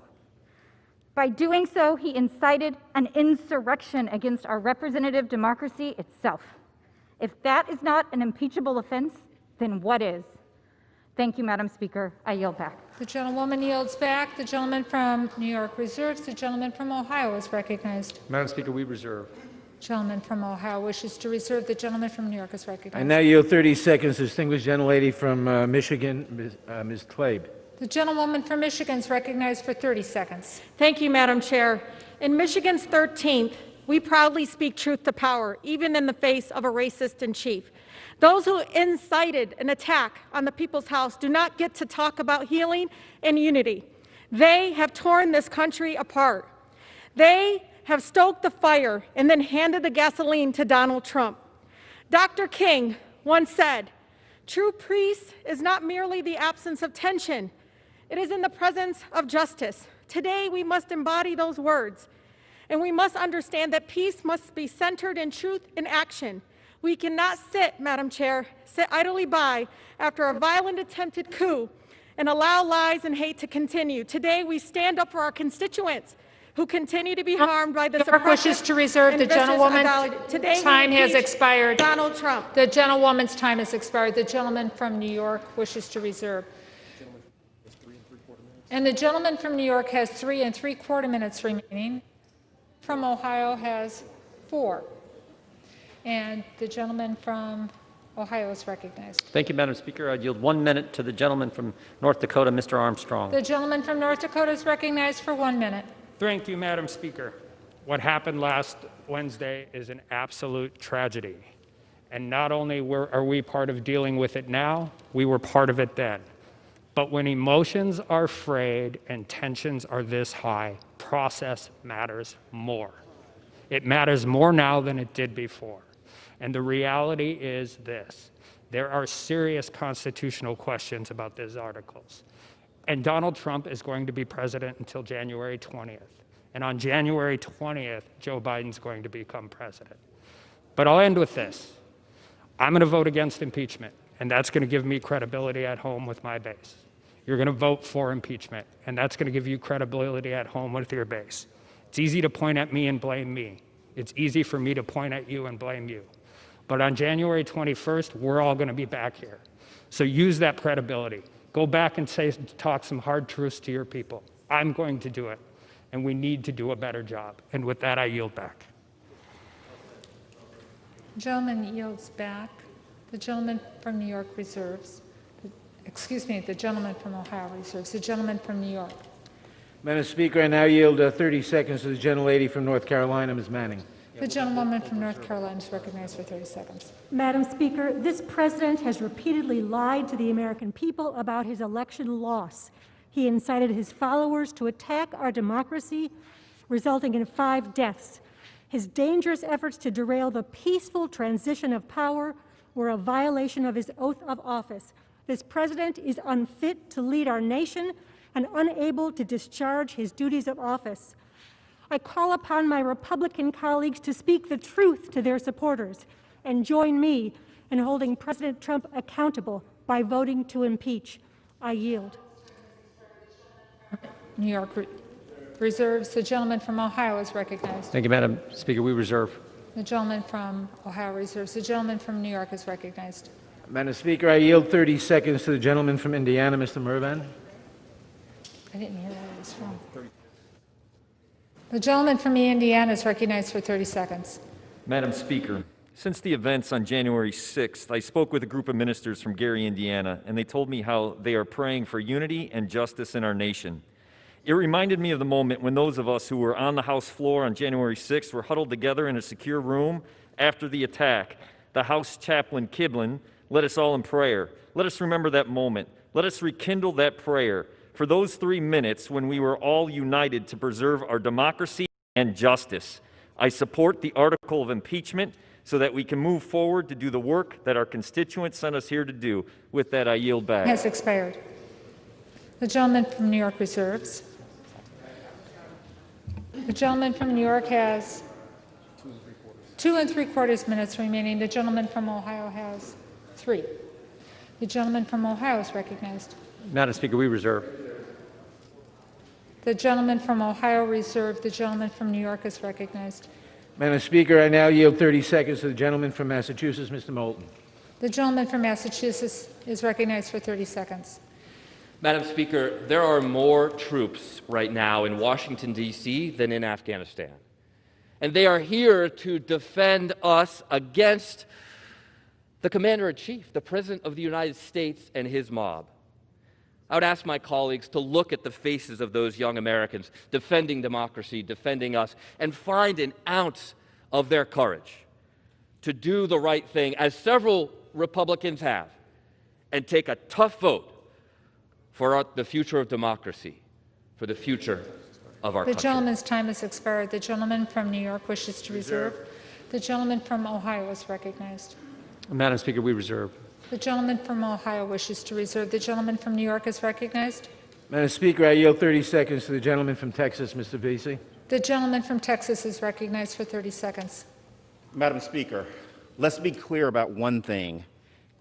If we were on the eve of a Republican president being sworn in, and his Democratic predecessor had said the same thing that this president said, and incited his followers, his mob, to descend up on the Capitol, we will be joining them, not making comparisons, because guess what? I don't care about no base.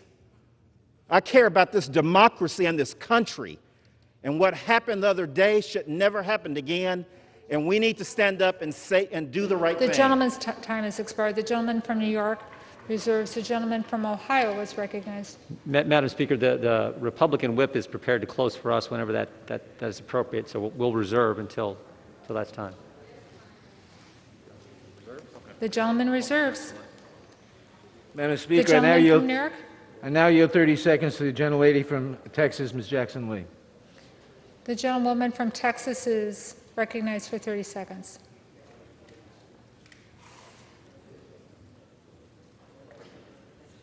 I was on that floor just 1 week ago, and so today the insurrectionist in chief will be impeached for insurrection. It is because he failed to defend this nation against all enemies, domestic and foreign, and he stood down near the White House and told a mob of domestic terrorists to go and show your strength, be strong. You can't gain anything because of weakness. We must hold him accountable. We can heal this nation, but he must be impeached today. We must impeach Donald J. Trump as an Gentlewoman's time has expired. The gentleman from New York reserves. The gentleman from Ohio is recognized. Yeah, thank you, Madam Speaker. We reserve. The gentleman from Ohio continues to reserve. The gentleman from New York. Is the other side prepared to close? Yes. Then, thank you, Madam Speaker. Madam Speaker. Yes. I yield the 3 gentleman minutes. from Ohio. Thank you, Madam Speaker. I yield 3 minutes to the Republican whip, the gentleman from Louisiana, Mr. Scalise. The gentleman from Louisiana is recognized for 3 minutes. Thank you, Madam Speaker, and thank the gentleman from Ohio for yielding. Madam Speaker, our nation still mourns the unacceptable violence and anarchy that took place in this Capitol last week.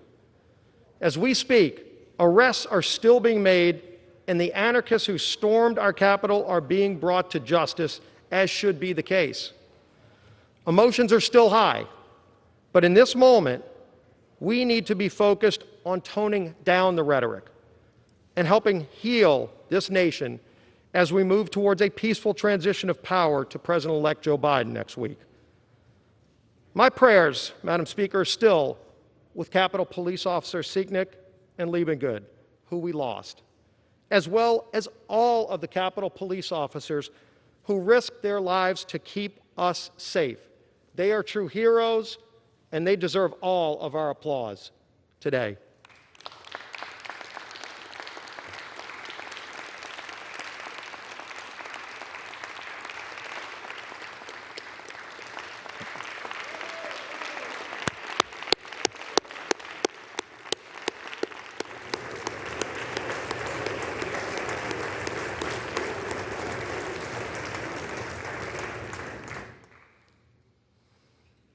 Madam Speaker, I've seen the dark evil of political violence firsthand, and it needs to stop. But all of us need to be unequivocal in calling it out every single time we see it, not just when it comes from the other side of the aisle. I oppose this rushed impeachment brought forward without a single hearing. And by the way, the Senate will not even take this up until President Trump is out of office. So let's keep that in mind. It will only serve to further divide a nation that is calling out for healing. Madam Speaker, many speakers today have invoked one of our nation's greatest leaders, President Abraham Lincoln. Maybe we should follow some of Lincoln's wisdom that he's imparted upon us in moments like this. As Abraham Lincoln was giving his second inaugural address in March of 1865, Lincoln issued us a challenge. This is what he said: "With malice toward none, with charity for all, with firmness in the right, as God gives us to see the right, let us strive on to finish the work we are in, to bind up the nation's wounds, to care for him who shall have borne the battle and for his widow and his orphan, to do all which may achieve and cherish a just and lasting peace among ourselves and with all our nations." Madam Speaker, in times like these, let us not reach out to our darkest demons, but instead, like Lincoln, seek the higher ground. May God bless this great United States of America. I yield back. The gentleman from New York is recognized. And the Speaker, we can have all this, but we have accountability too. I now yield our remaining time, 1 minute, to the distinguished Majority Leader of the House, Mr. Hoyer. The majority of the leaders recognized for 1 minute. I thank the chairman for yielding. This is a troubled time, a sad time. It is a time where all of us have stood almost to a person and lamented the violence and the assault on this Capitol and the assault on democracy itself.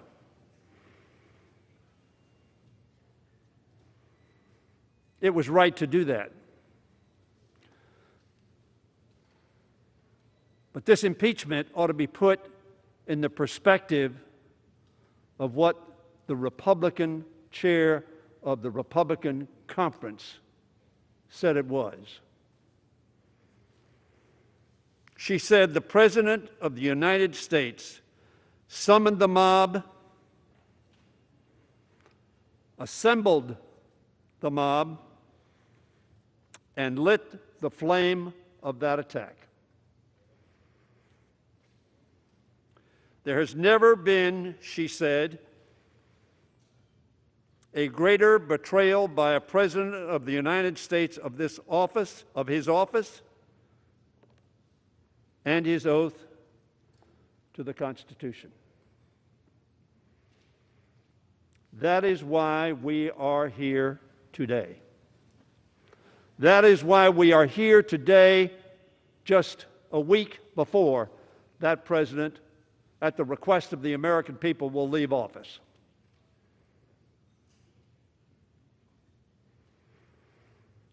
And the issue is, what do we do?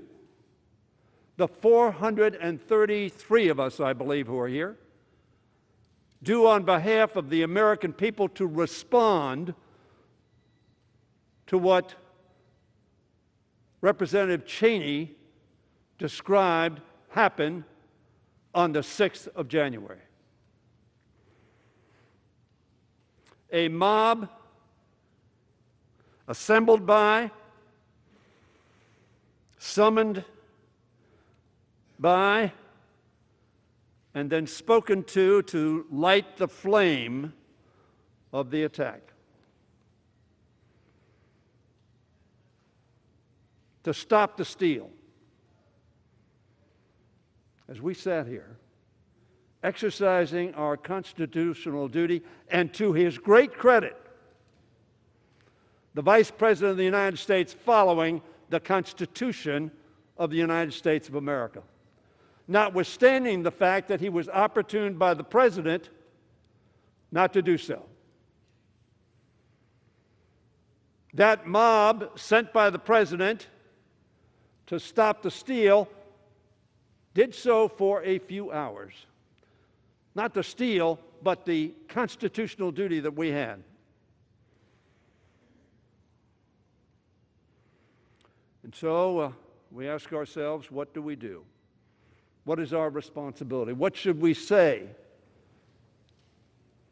in light of only the Civil War has an analogy? That doesn't mean there haven't been demonstrations in Washington before and demonstrations throughout this country before.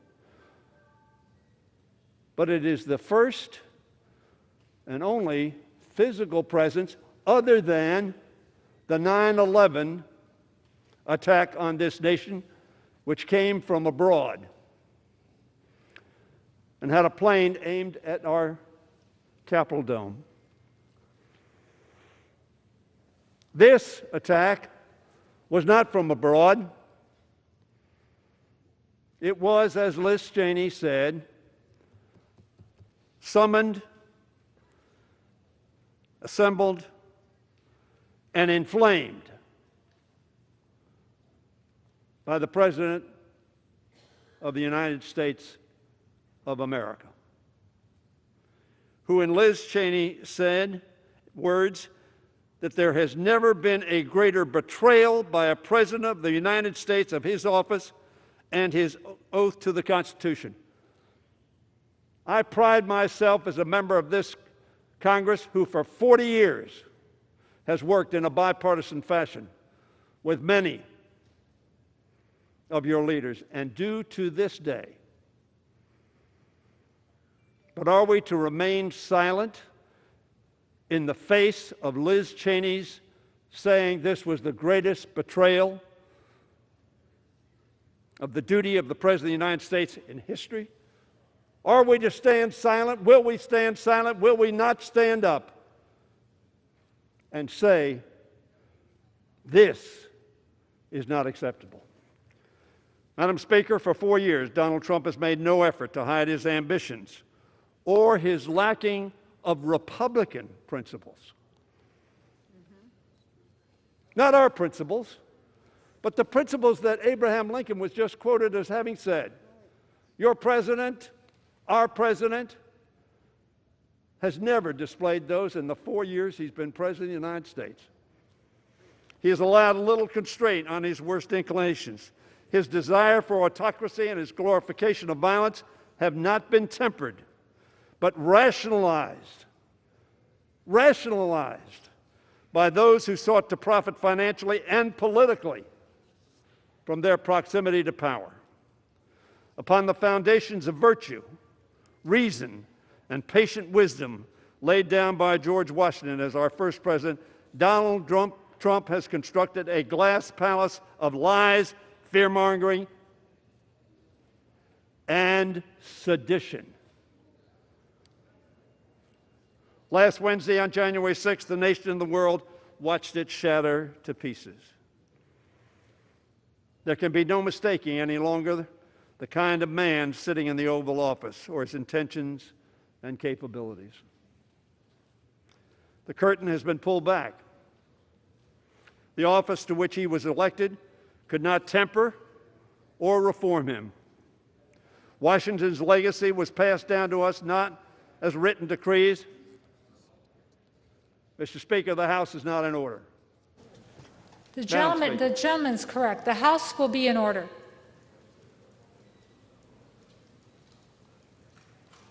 Washington's legacy was passed down to us not as written decrees, but understood norms, how we ought to act, how we ought to conduct ourselves. Term after term, each occupant has observed those norms out of a recognition that our Constitution's articles are not the only preservative of our democracy. For more than 2 centuries, Madam Speaker, whenever those norms were tested and strained, good and virtuous citizens on both sides of the aisle found common purpose in reaffirming those norms. But memory fades, and from time to time it must be refreshed. Madam Speaker, as the framers emerged from the Constitution Convention, Benjamin Franklin was asked whether they had made America a monarchy or a republic. Probably all of us know this response. A republic, he answered, if you can keep it. That's the question today. If we can keep it. And the way we keep it is to say no to actions and words that do not promote the keeping of that republic. For millennia, people have understood that a republic is only as stable and lasting as the citizens and leaders who commit themselves to its upkeep. This president has shown us he's not committed to that project. His tweets every day have shown he is not committed to that project. Indeed, he openly disdains it and appears to prefer the alternative. But what of the rest of us? Those who have the honor and the great privilege and the weighty responsibility to represent the views of 750,000 of our fellow citizens. We in this Congress have an opportunity, no, a duty, to demonstrate our commitment, both as leaders and as citizens, to keeping America a republic that resolves its differences not through being ordered to come to the Capitol to prevent them from stealing the election, which was an absurd assertion from the very first day it was made.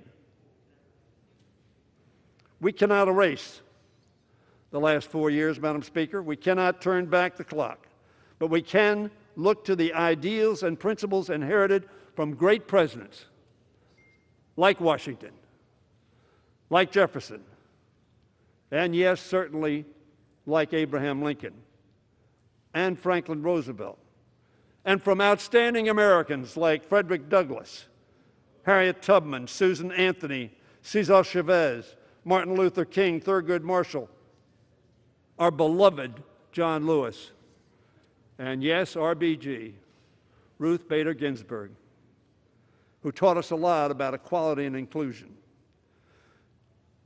It's up to us to restore the vibrancy, Madam Speaker, of our democracy by reaffirming our commitment to the norms they passed on to us and entrusted to our care. But to make that possible, Madam Speaker, we must rise to this moment and not only affirm the virtues we cherish, but reject the vices we abhor. That's what I'm asking my fellow representatives on both sides of the aisle to do today. We all stood and we abhorred the violence that occurred and the threat to the very democracy that we hold so dear and swore an oath to protect and uphold. Reject deceit. reject fear-mongering, reject sedition, tyranny, and insurrection. Reject the demand for fealty to one man over fidelity to one's country. When I addressed the House during the debate over the articles of impeachment in December 2019, I said the following: we need not ask who will be the first to show our courage by standing up to President Trump. The question we must ask: who will be the last to find it? Senator McConnell, Representative Cheney, a number of other representatives who have spoken on this floor with great courage, Madam Speaker, because there is much fear of Donald Trump. There's much fear of Donald Trump's tweets. There's much fear of Donald Trump's retribution for opposition. In my view, Donald Trump demands absolute loyalty and gives none in return. I hope others will join Liz Cheney. I hope others will be honest with themselves and with their constituents. As Liz Cheney was saying, there has never been a greater betrayal by a President of the United States of his office and his oath to the Constitution.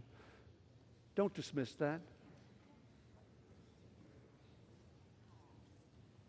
She's the daughter of a Vice President of the United States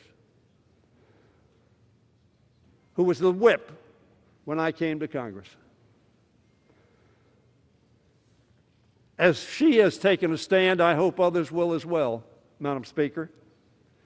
Soon, the clerk will call the roll and ask for our votes. Make no mistake, this will be no ordinary roll call. This is about our country, our Constitution, and our democracy. These votes will be inscribed on the roll of history, a record of courage and of our commitment to country and Constitution, of our commitment to the rule of law and renewal of that which we inherited and hope to pass on, unbroken, unshattered. With just 7 days left in the President's term, this vote is not about timing. It is about principle and fidelity to our Constitution. It concerns the clear and present danger facing our country, not only in these final days of the Trump administration, but in the weeks, months, and years that will follow. It is about the necessity to demonstrate to this generation and to future generations the duty we share to protect our democracy every single day. Do not pretend, my friends, that it was simply those who came into the Capitol, encouraged by our President to stop the steal at any cost. And by the way, if the Vice President doesn't do my bidding and follows the Constitution, sweep him away. We know that this President would never emulate George Washington and give up his power for the good of our republic, even after losing an election. Somebody talked about a peaceful transition. There has not been a peaceful transition. I don't know what you're talking about. You're not living in the same country I am.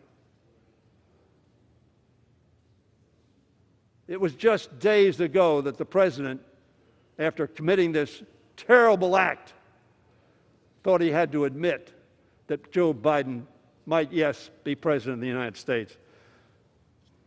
We know that this President neither recognizes norms nor reflects the rule of law. We know that this President is not a patriot. So I ask this House, who among us, Madam Speaker, will be recorded on the roll of history for their courage, their commitment, the Constitution, and their country? We do this today not for politics. We don't need this for politics. Georgia showed that. There was no mistake in this election. We do this today to preserve and protect this great democracy. We do it for the America we love, our America the beautiful, whose founders' sacrifices we praise in song. Oh, beautiful for heroes proved, in liberating strife, who more than self, their country loved, and mercy more than life. Sadly, Madam Speaker, as our current president, the appropriate words would be, who less than self his country loved, and victory more than truth. Vote for this, for America, for our Constitution, for democracy, for history. I yield back the balance of my time. All time for debate has expired. Pursuant to House Resolution 41, the previous question is ordered on the resolution. The question is on adoption of the resolution. Those in favor say aye. Those opposed say no.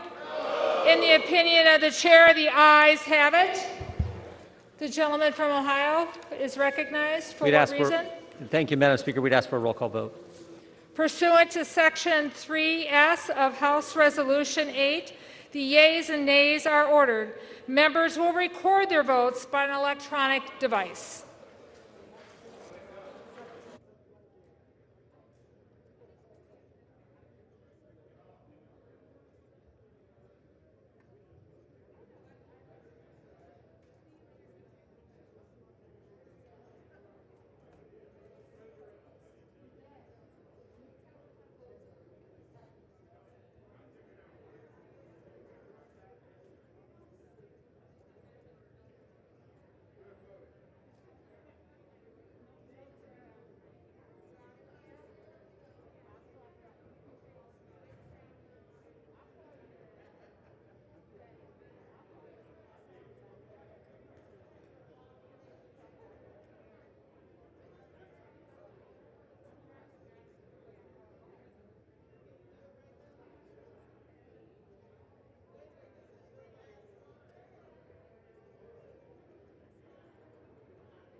You ready, Don?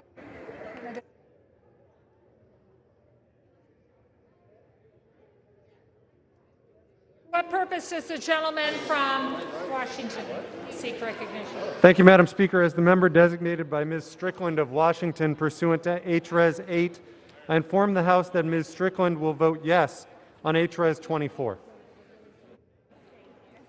The gentleman from California seek recognition.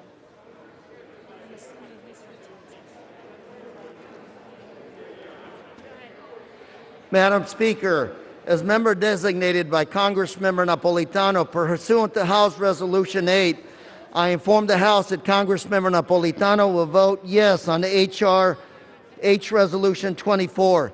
And Madam Speaker, as member designated by Congressmember Costa pursuant to House Resolution 8, I inform the House that Congressmember Costa will also vote yes on H-Res 24. Gentleman from Texas seek recognition. Madam Speaker, as the member designated by Mr. Crenshaw, Texas, pursuant to House Resolution 8, I inform the House that Mr. Crenshaw will vote no on House Resolution 24. Gentlewoman from Maine seek recognition. Madam Speaker, as the member designated by Ms. Custer of New Hampshire, pursuant to H-Res 8, I will inform the House that Ms. Custer will vote yea on House Resolution 24.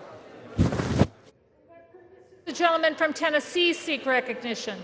Madam Speaker, as the member designated by Mr. Fleischman of Tennessee pursuant to H-Res 8, I inform the House that Mr. Fleischman will vote nay on H-Res 24. As the member designated by Mr. Desjardins of Tennessee pursuant to H-Res 8, I inform the House that Mr. Desjardins will vote nay on H-Res 24.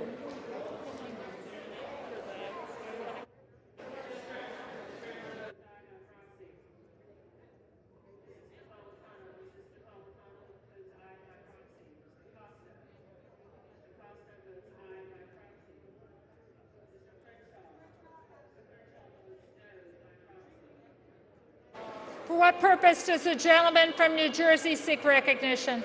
Madam Speaker, as the member designated by Ms. Bonnie Watson Coleman pursuant to H-Res 8, I inform the House that Ms. Watson Coleman will vote yes on HRES 24.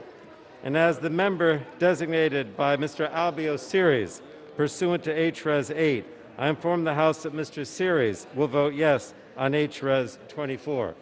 And finally, as the member designated by Mr. Paul Tonko, pursuant to HRES 8, I inform the House that Mr. Tonko will vote yes on HRES 24. For what purpose does the gentleman from Kansas seek recognition? Madam Speaker, as the member designated by Mr. Letourneau, Kansas, pursuant to House Resolution 8, I inform the House that Mr. Letourneau will vote nay on House Resolution 24. For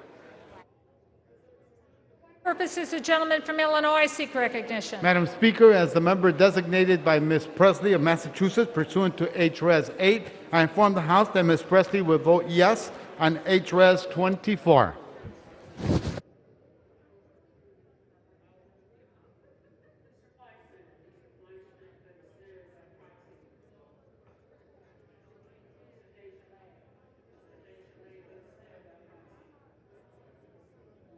Does the gentleman from Connecticut seek recognition? Thank you, Madam Speaker. Madam Speaker, as the member designated by Mr. Adam Smith of Washington State, pursuant to House Resolution 8, I inform the House that Mr. Smith will vote yes on HRES 24.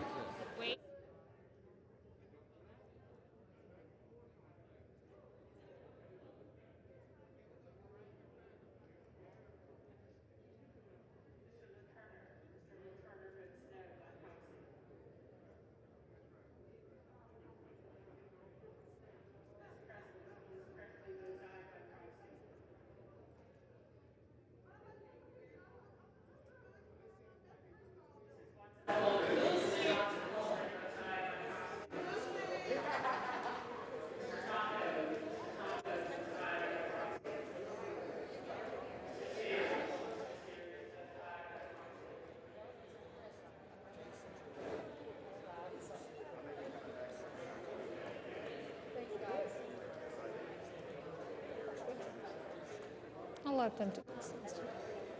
Okay, you good? For what purpose does the gentlewoman from Illinois seek recognition? Madam Speaker, as the member designated by Mr. Carson pursuant to HRES 8, I inform the House that Mr. Carson will vote yes on HRES 24.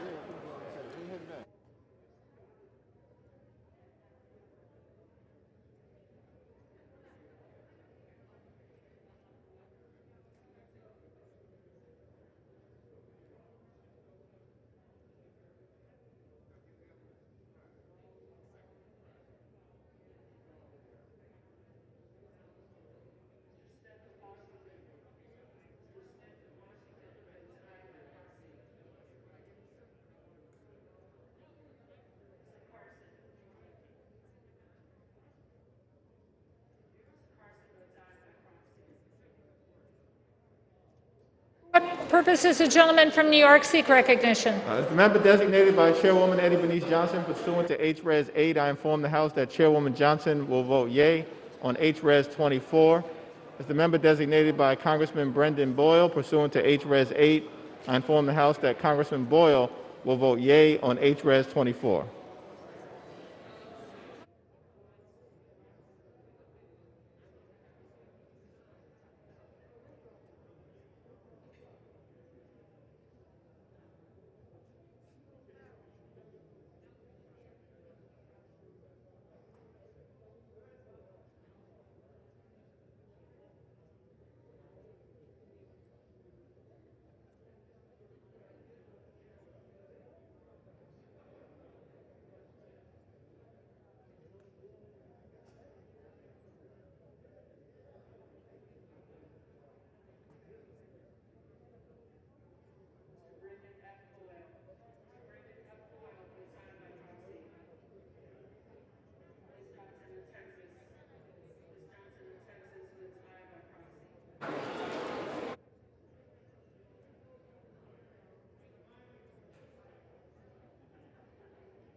Oh.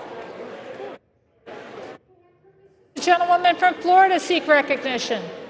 Thank you, Madam Speaker. As the member designated by Dr. Dunn of the state of Florida pursuant to HRES 8, I inform the House that Dr. Dunn will vote nay on HRES 24. As the member designated by Mr. Buchanan from the state of Florida, pursuant to HRES 8, I inform the House that Mr. Buchanan will vote nay on HRES 24.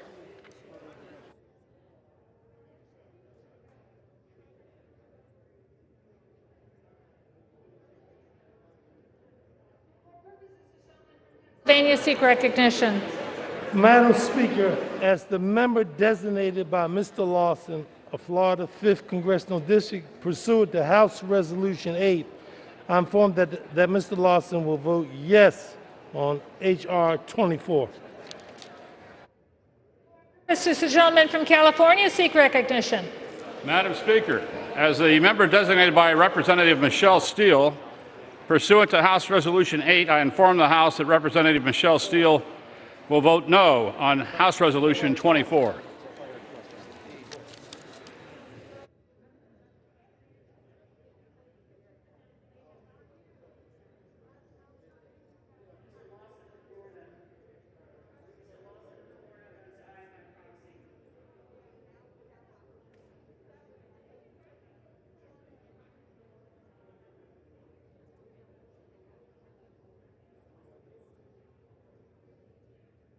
This is the gentleman from Nebraska seek recognition.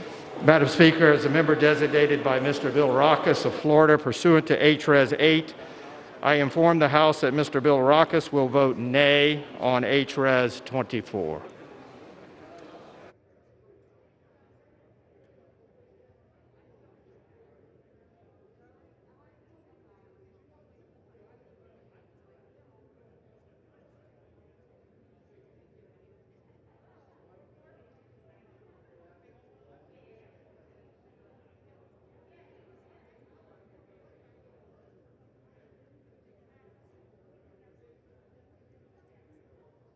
For what purposes the gentleman from Arizona seek recognition? As a member designated by Representative Cardenas pursuant to H.R. 8, I inform the House that Representative Cardenas will vote aye on H.R. 24. As a member designated by Representative Kirkpatrick pursuant to H.R. 8, I inform the House that Representative Kirkpatrick will vote aye on H.R. 24.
purposes, the gentlewoman from New York seek recognition. Madam Speaker, as the member designated by Mr. Young of Alaska pursuant to House Resolution 8, I inform the House that Mr. Young will vote nay on House Resolution 24. Thank you.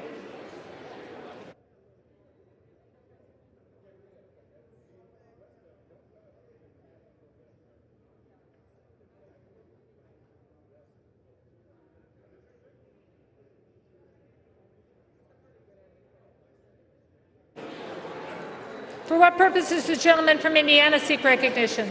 Madam Speaker, as the member designated by Mr. Baird from Indiana pursuant to H-Res 8, I inform the House that Mr. Baird will vote no on H-Res 24.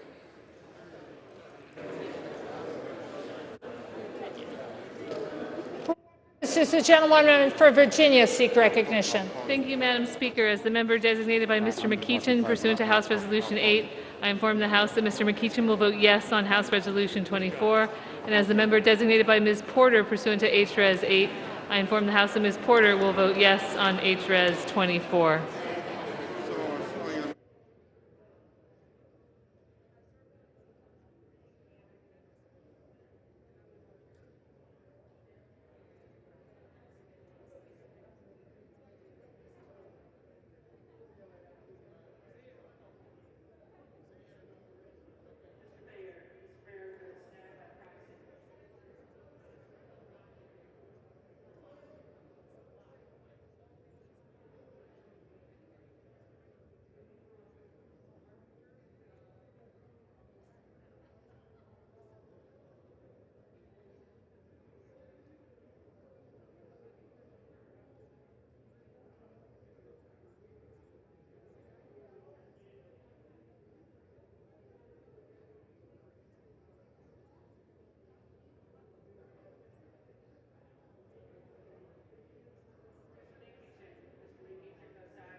For what purposes the gentleman from Michigan seek recognition?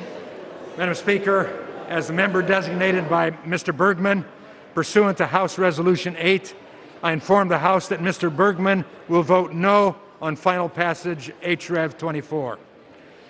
As the member designated by Mr. Lamborn pursuant to House Resolution 8, I inform the House that Mr. Lamborn will vote no on final passage H-Res 24. For what purposes the gentlewoman from Massachusetts seek recognition? As the member designated by Ms. Frankel pursuant to H-Res 8, I inform the House that Ms. Frankel will vote yes on H-Res 24.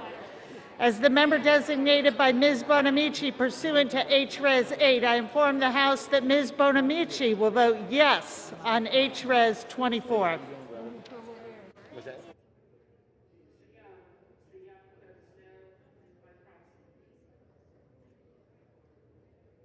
This is the gentleman from Maryland seek recognition. Madam Speaker, as the member designated by Ms. Alma Adams of North Carolina pursuant to H-Res 8, I inform the House that Ms. Adams will vote yes on H-Res 24.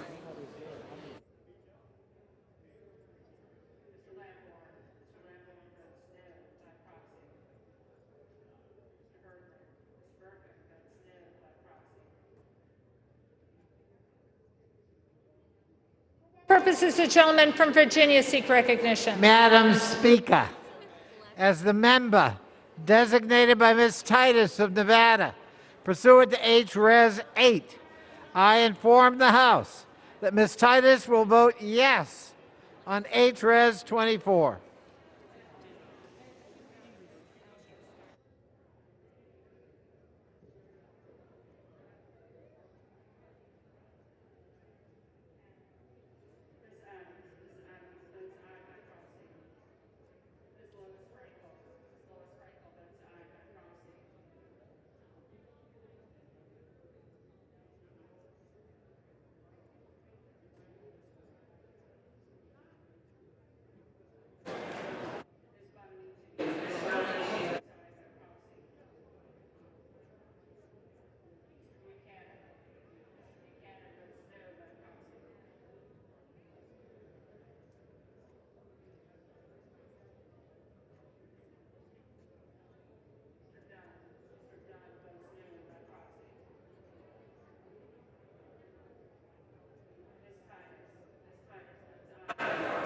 what purpose does the gentlewoman from Madam Speaker, as a member designated by Mr. Desaulniers pursuant to H-Res 8, I inform the House that Mr. Desaulniers will vote yes on H-Res 24.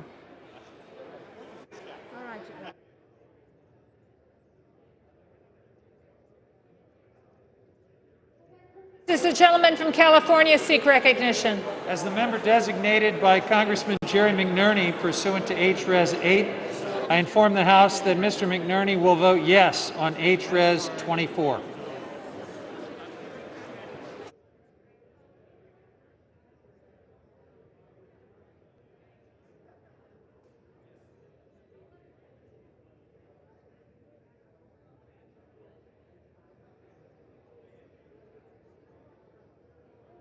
Does the gentleman from Pennsylvania seek recognition? Thank you, Madam Speaker. As a member designated by Mr. Doyle of Pennsylvania, pursuant to House Resolution 8, I hereby inform the House that Mr. Doyle will vote yes on House Resolution 24.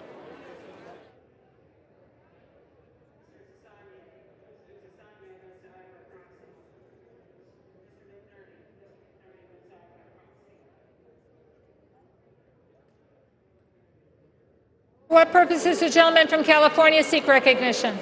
As a member designated by Mr. Vella pursuant to H-Res 8, I inform the House that Mr. Vella will vote aye on H-Res 24. Gentlewoman from Michigan seek recognition. As the member designated by Ms. Ocasio-Cortez pursuant to House Res 8, I inform the House that Ms. Ocasio-Cortez will vote yes on House Res 24.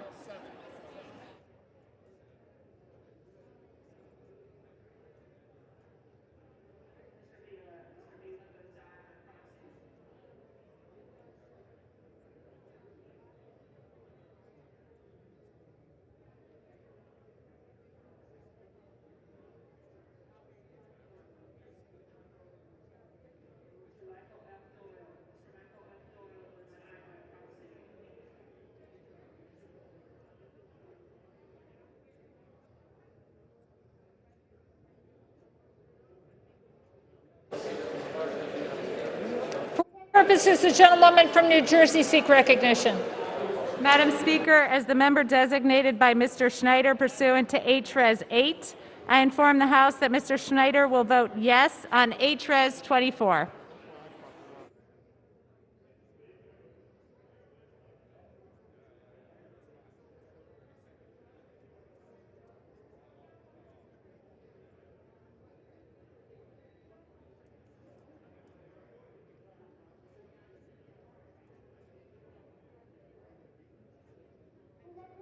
Gentlewoman from Michigan seek recognition.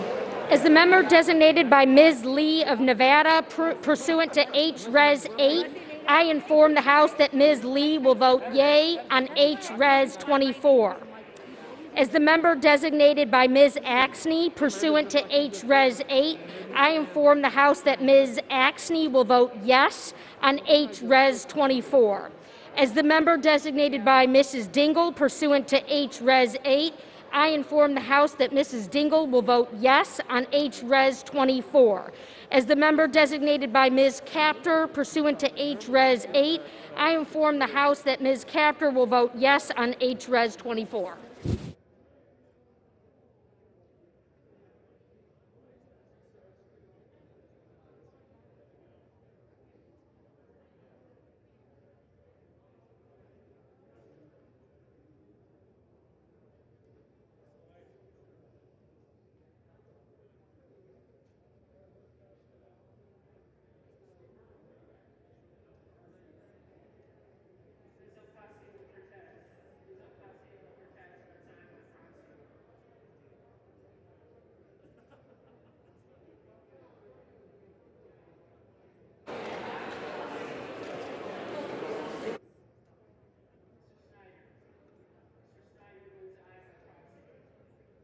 Purposes the gentlewoman from New York seek recognition?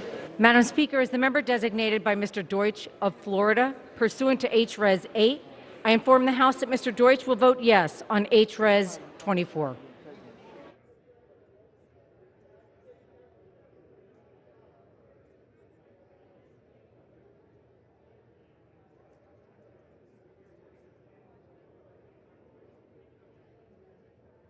For what purpose does the gentlewoman from Florida seek recognition?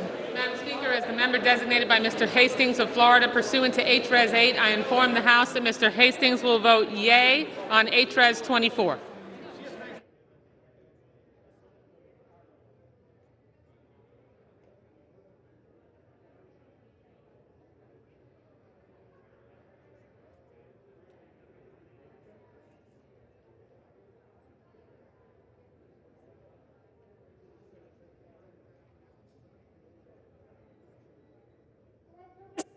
Gentleman from Indiana seek recognition. Madam Speaker, as a member designated by Ms. Walorski pursuant to H-Res 8, I inform the House that Ms. Walorski will vote nay on H-Res 24.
For what purpose does the gentleman from Virginia seek recognition? Madam Speaker, as a member designated by Mr. Blumenauer pursuant to H-Res 8, I inform the House that Mr. Blumenauer will vote yes on H-Res 24.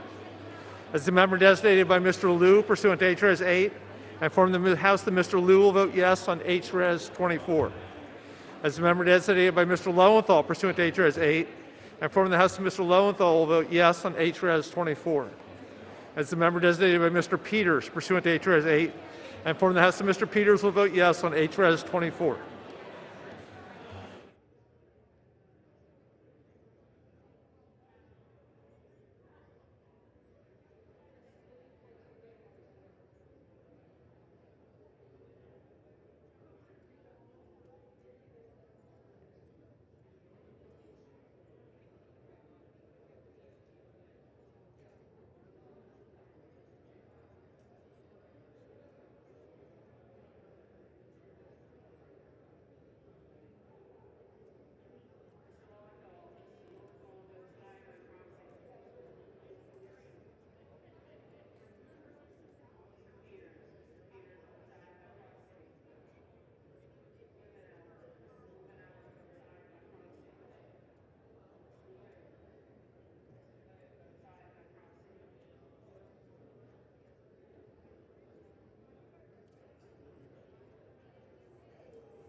purposes, the gentlewoman from Connecticut seek recognition.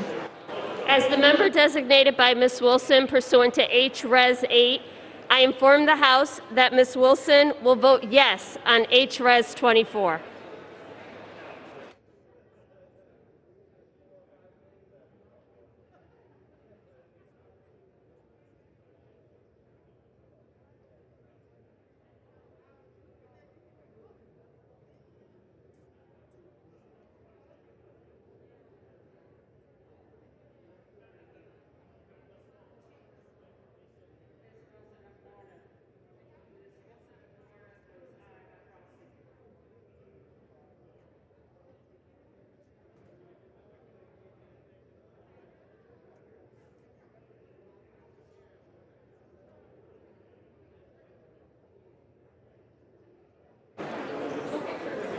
For what purpose does the gentleman from Maryland seek recognition? Madam Speaker, as the member designated by Ms. Jayapal pursuant to House Resolution 8, I rise to inform the House that Ms. Jayapal will vote aye on House Resolution 24.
Have all members voted? Does any member wish to change a vote?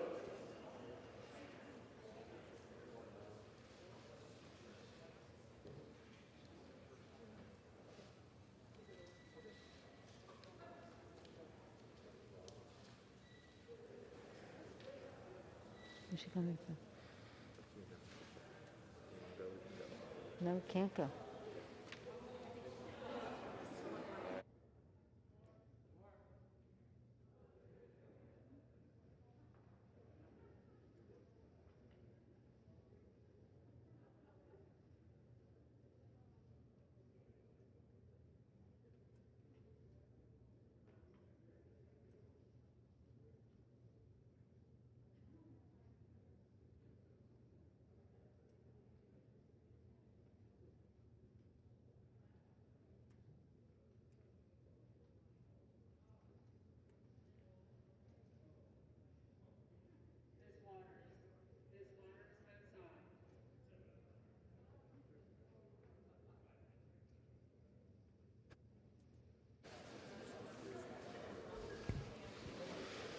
On this vote, the ayes are 232, the nays are 197. The resolution is adopted. Without objection, the motion to reconsider is laid upon the table. Congratulations.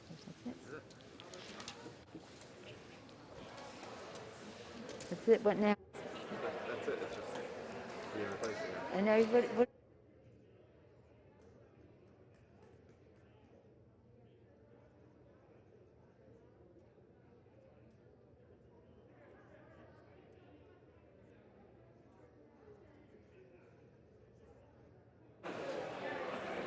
The chair announces that pursuant to Section 3A of House Resolution 41, the House Resolution 40 is hereby adopted. Stop right here. Stop after permanent. Stop, The chair announces the Speaker's appointment pursuant to Clause 11 of Rule 10, Clause 11 of Rule 1, in the order the following of the House of January 4th, 2021, of the following members of the House to the Permanent Select Committee on Intelligence. Mr. Schiff of California, Chair. Mr. Nunes of California.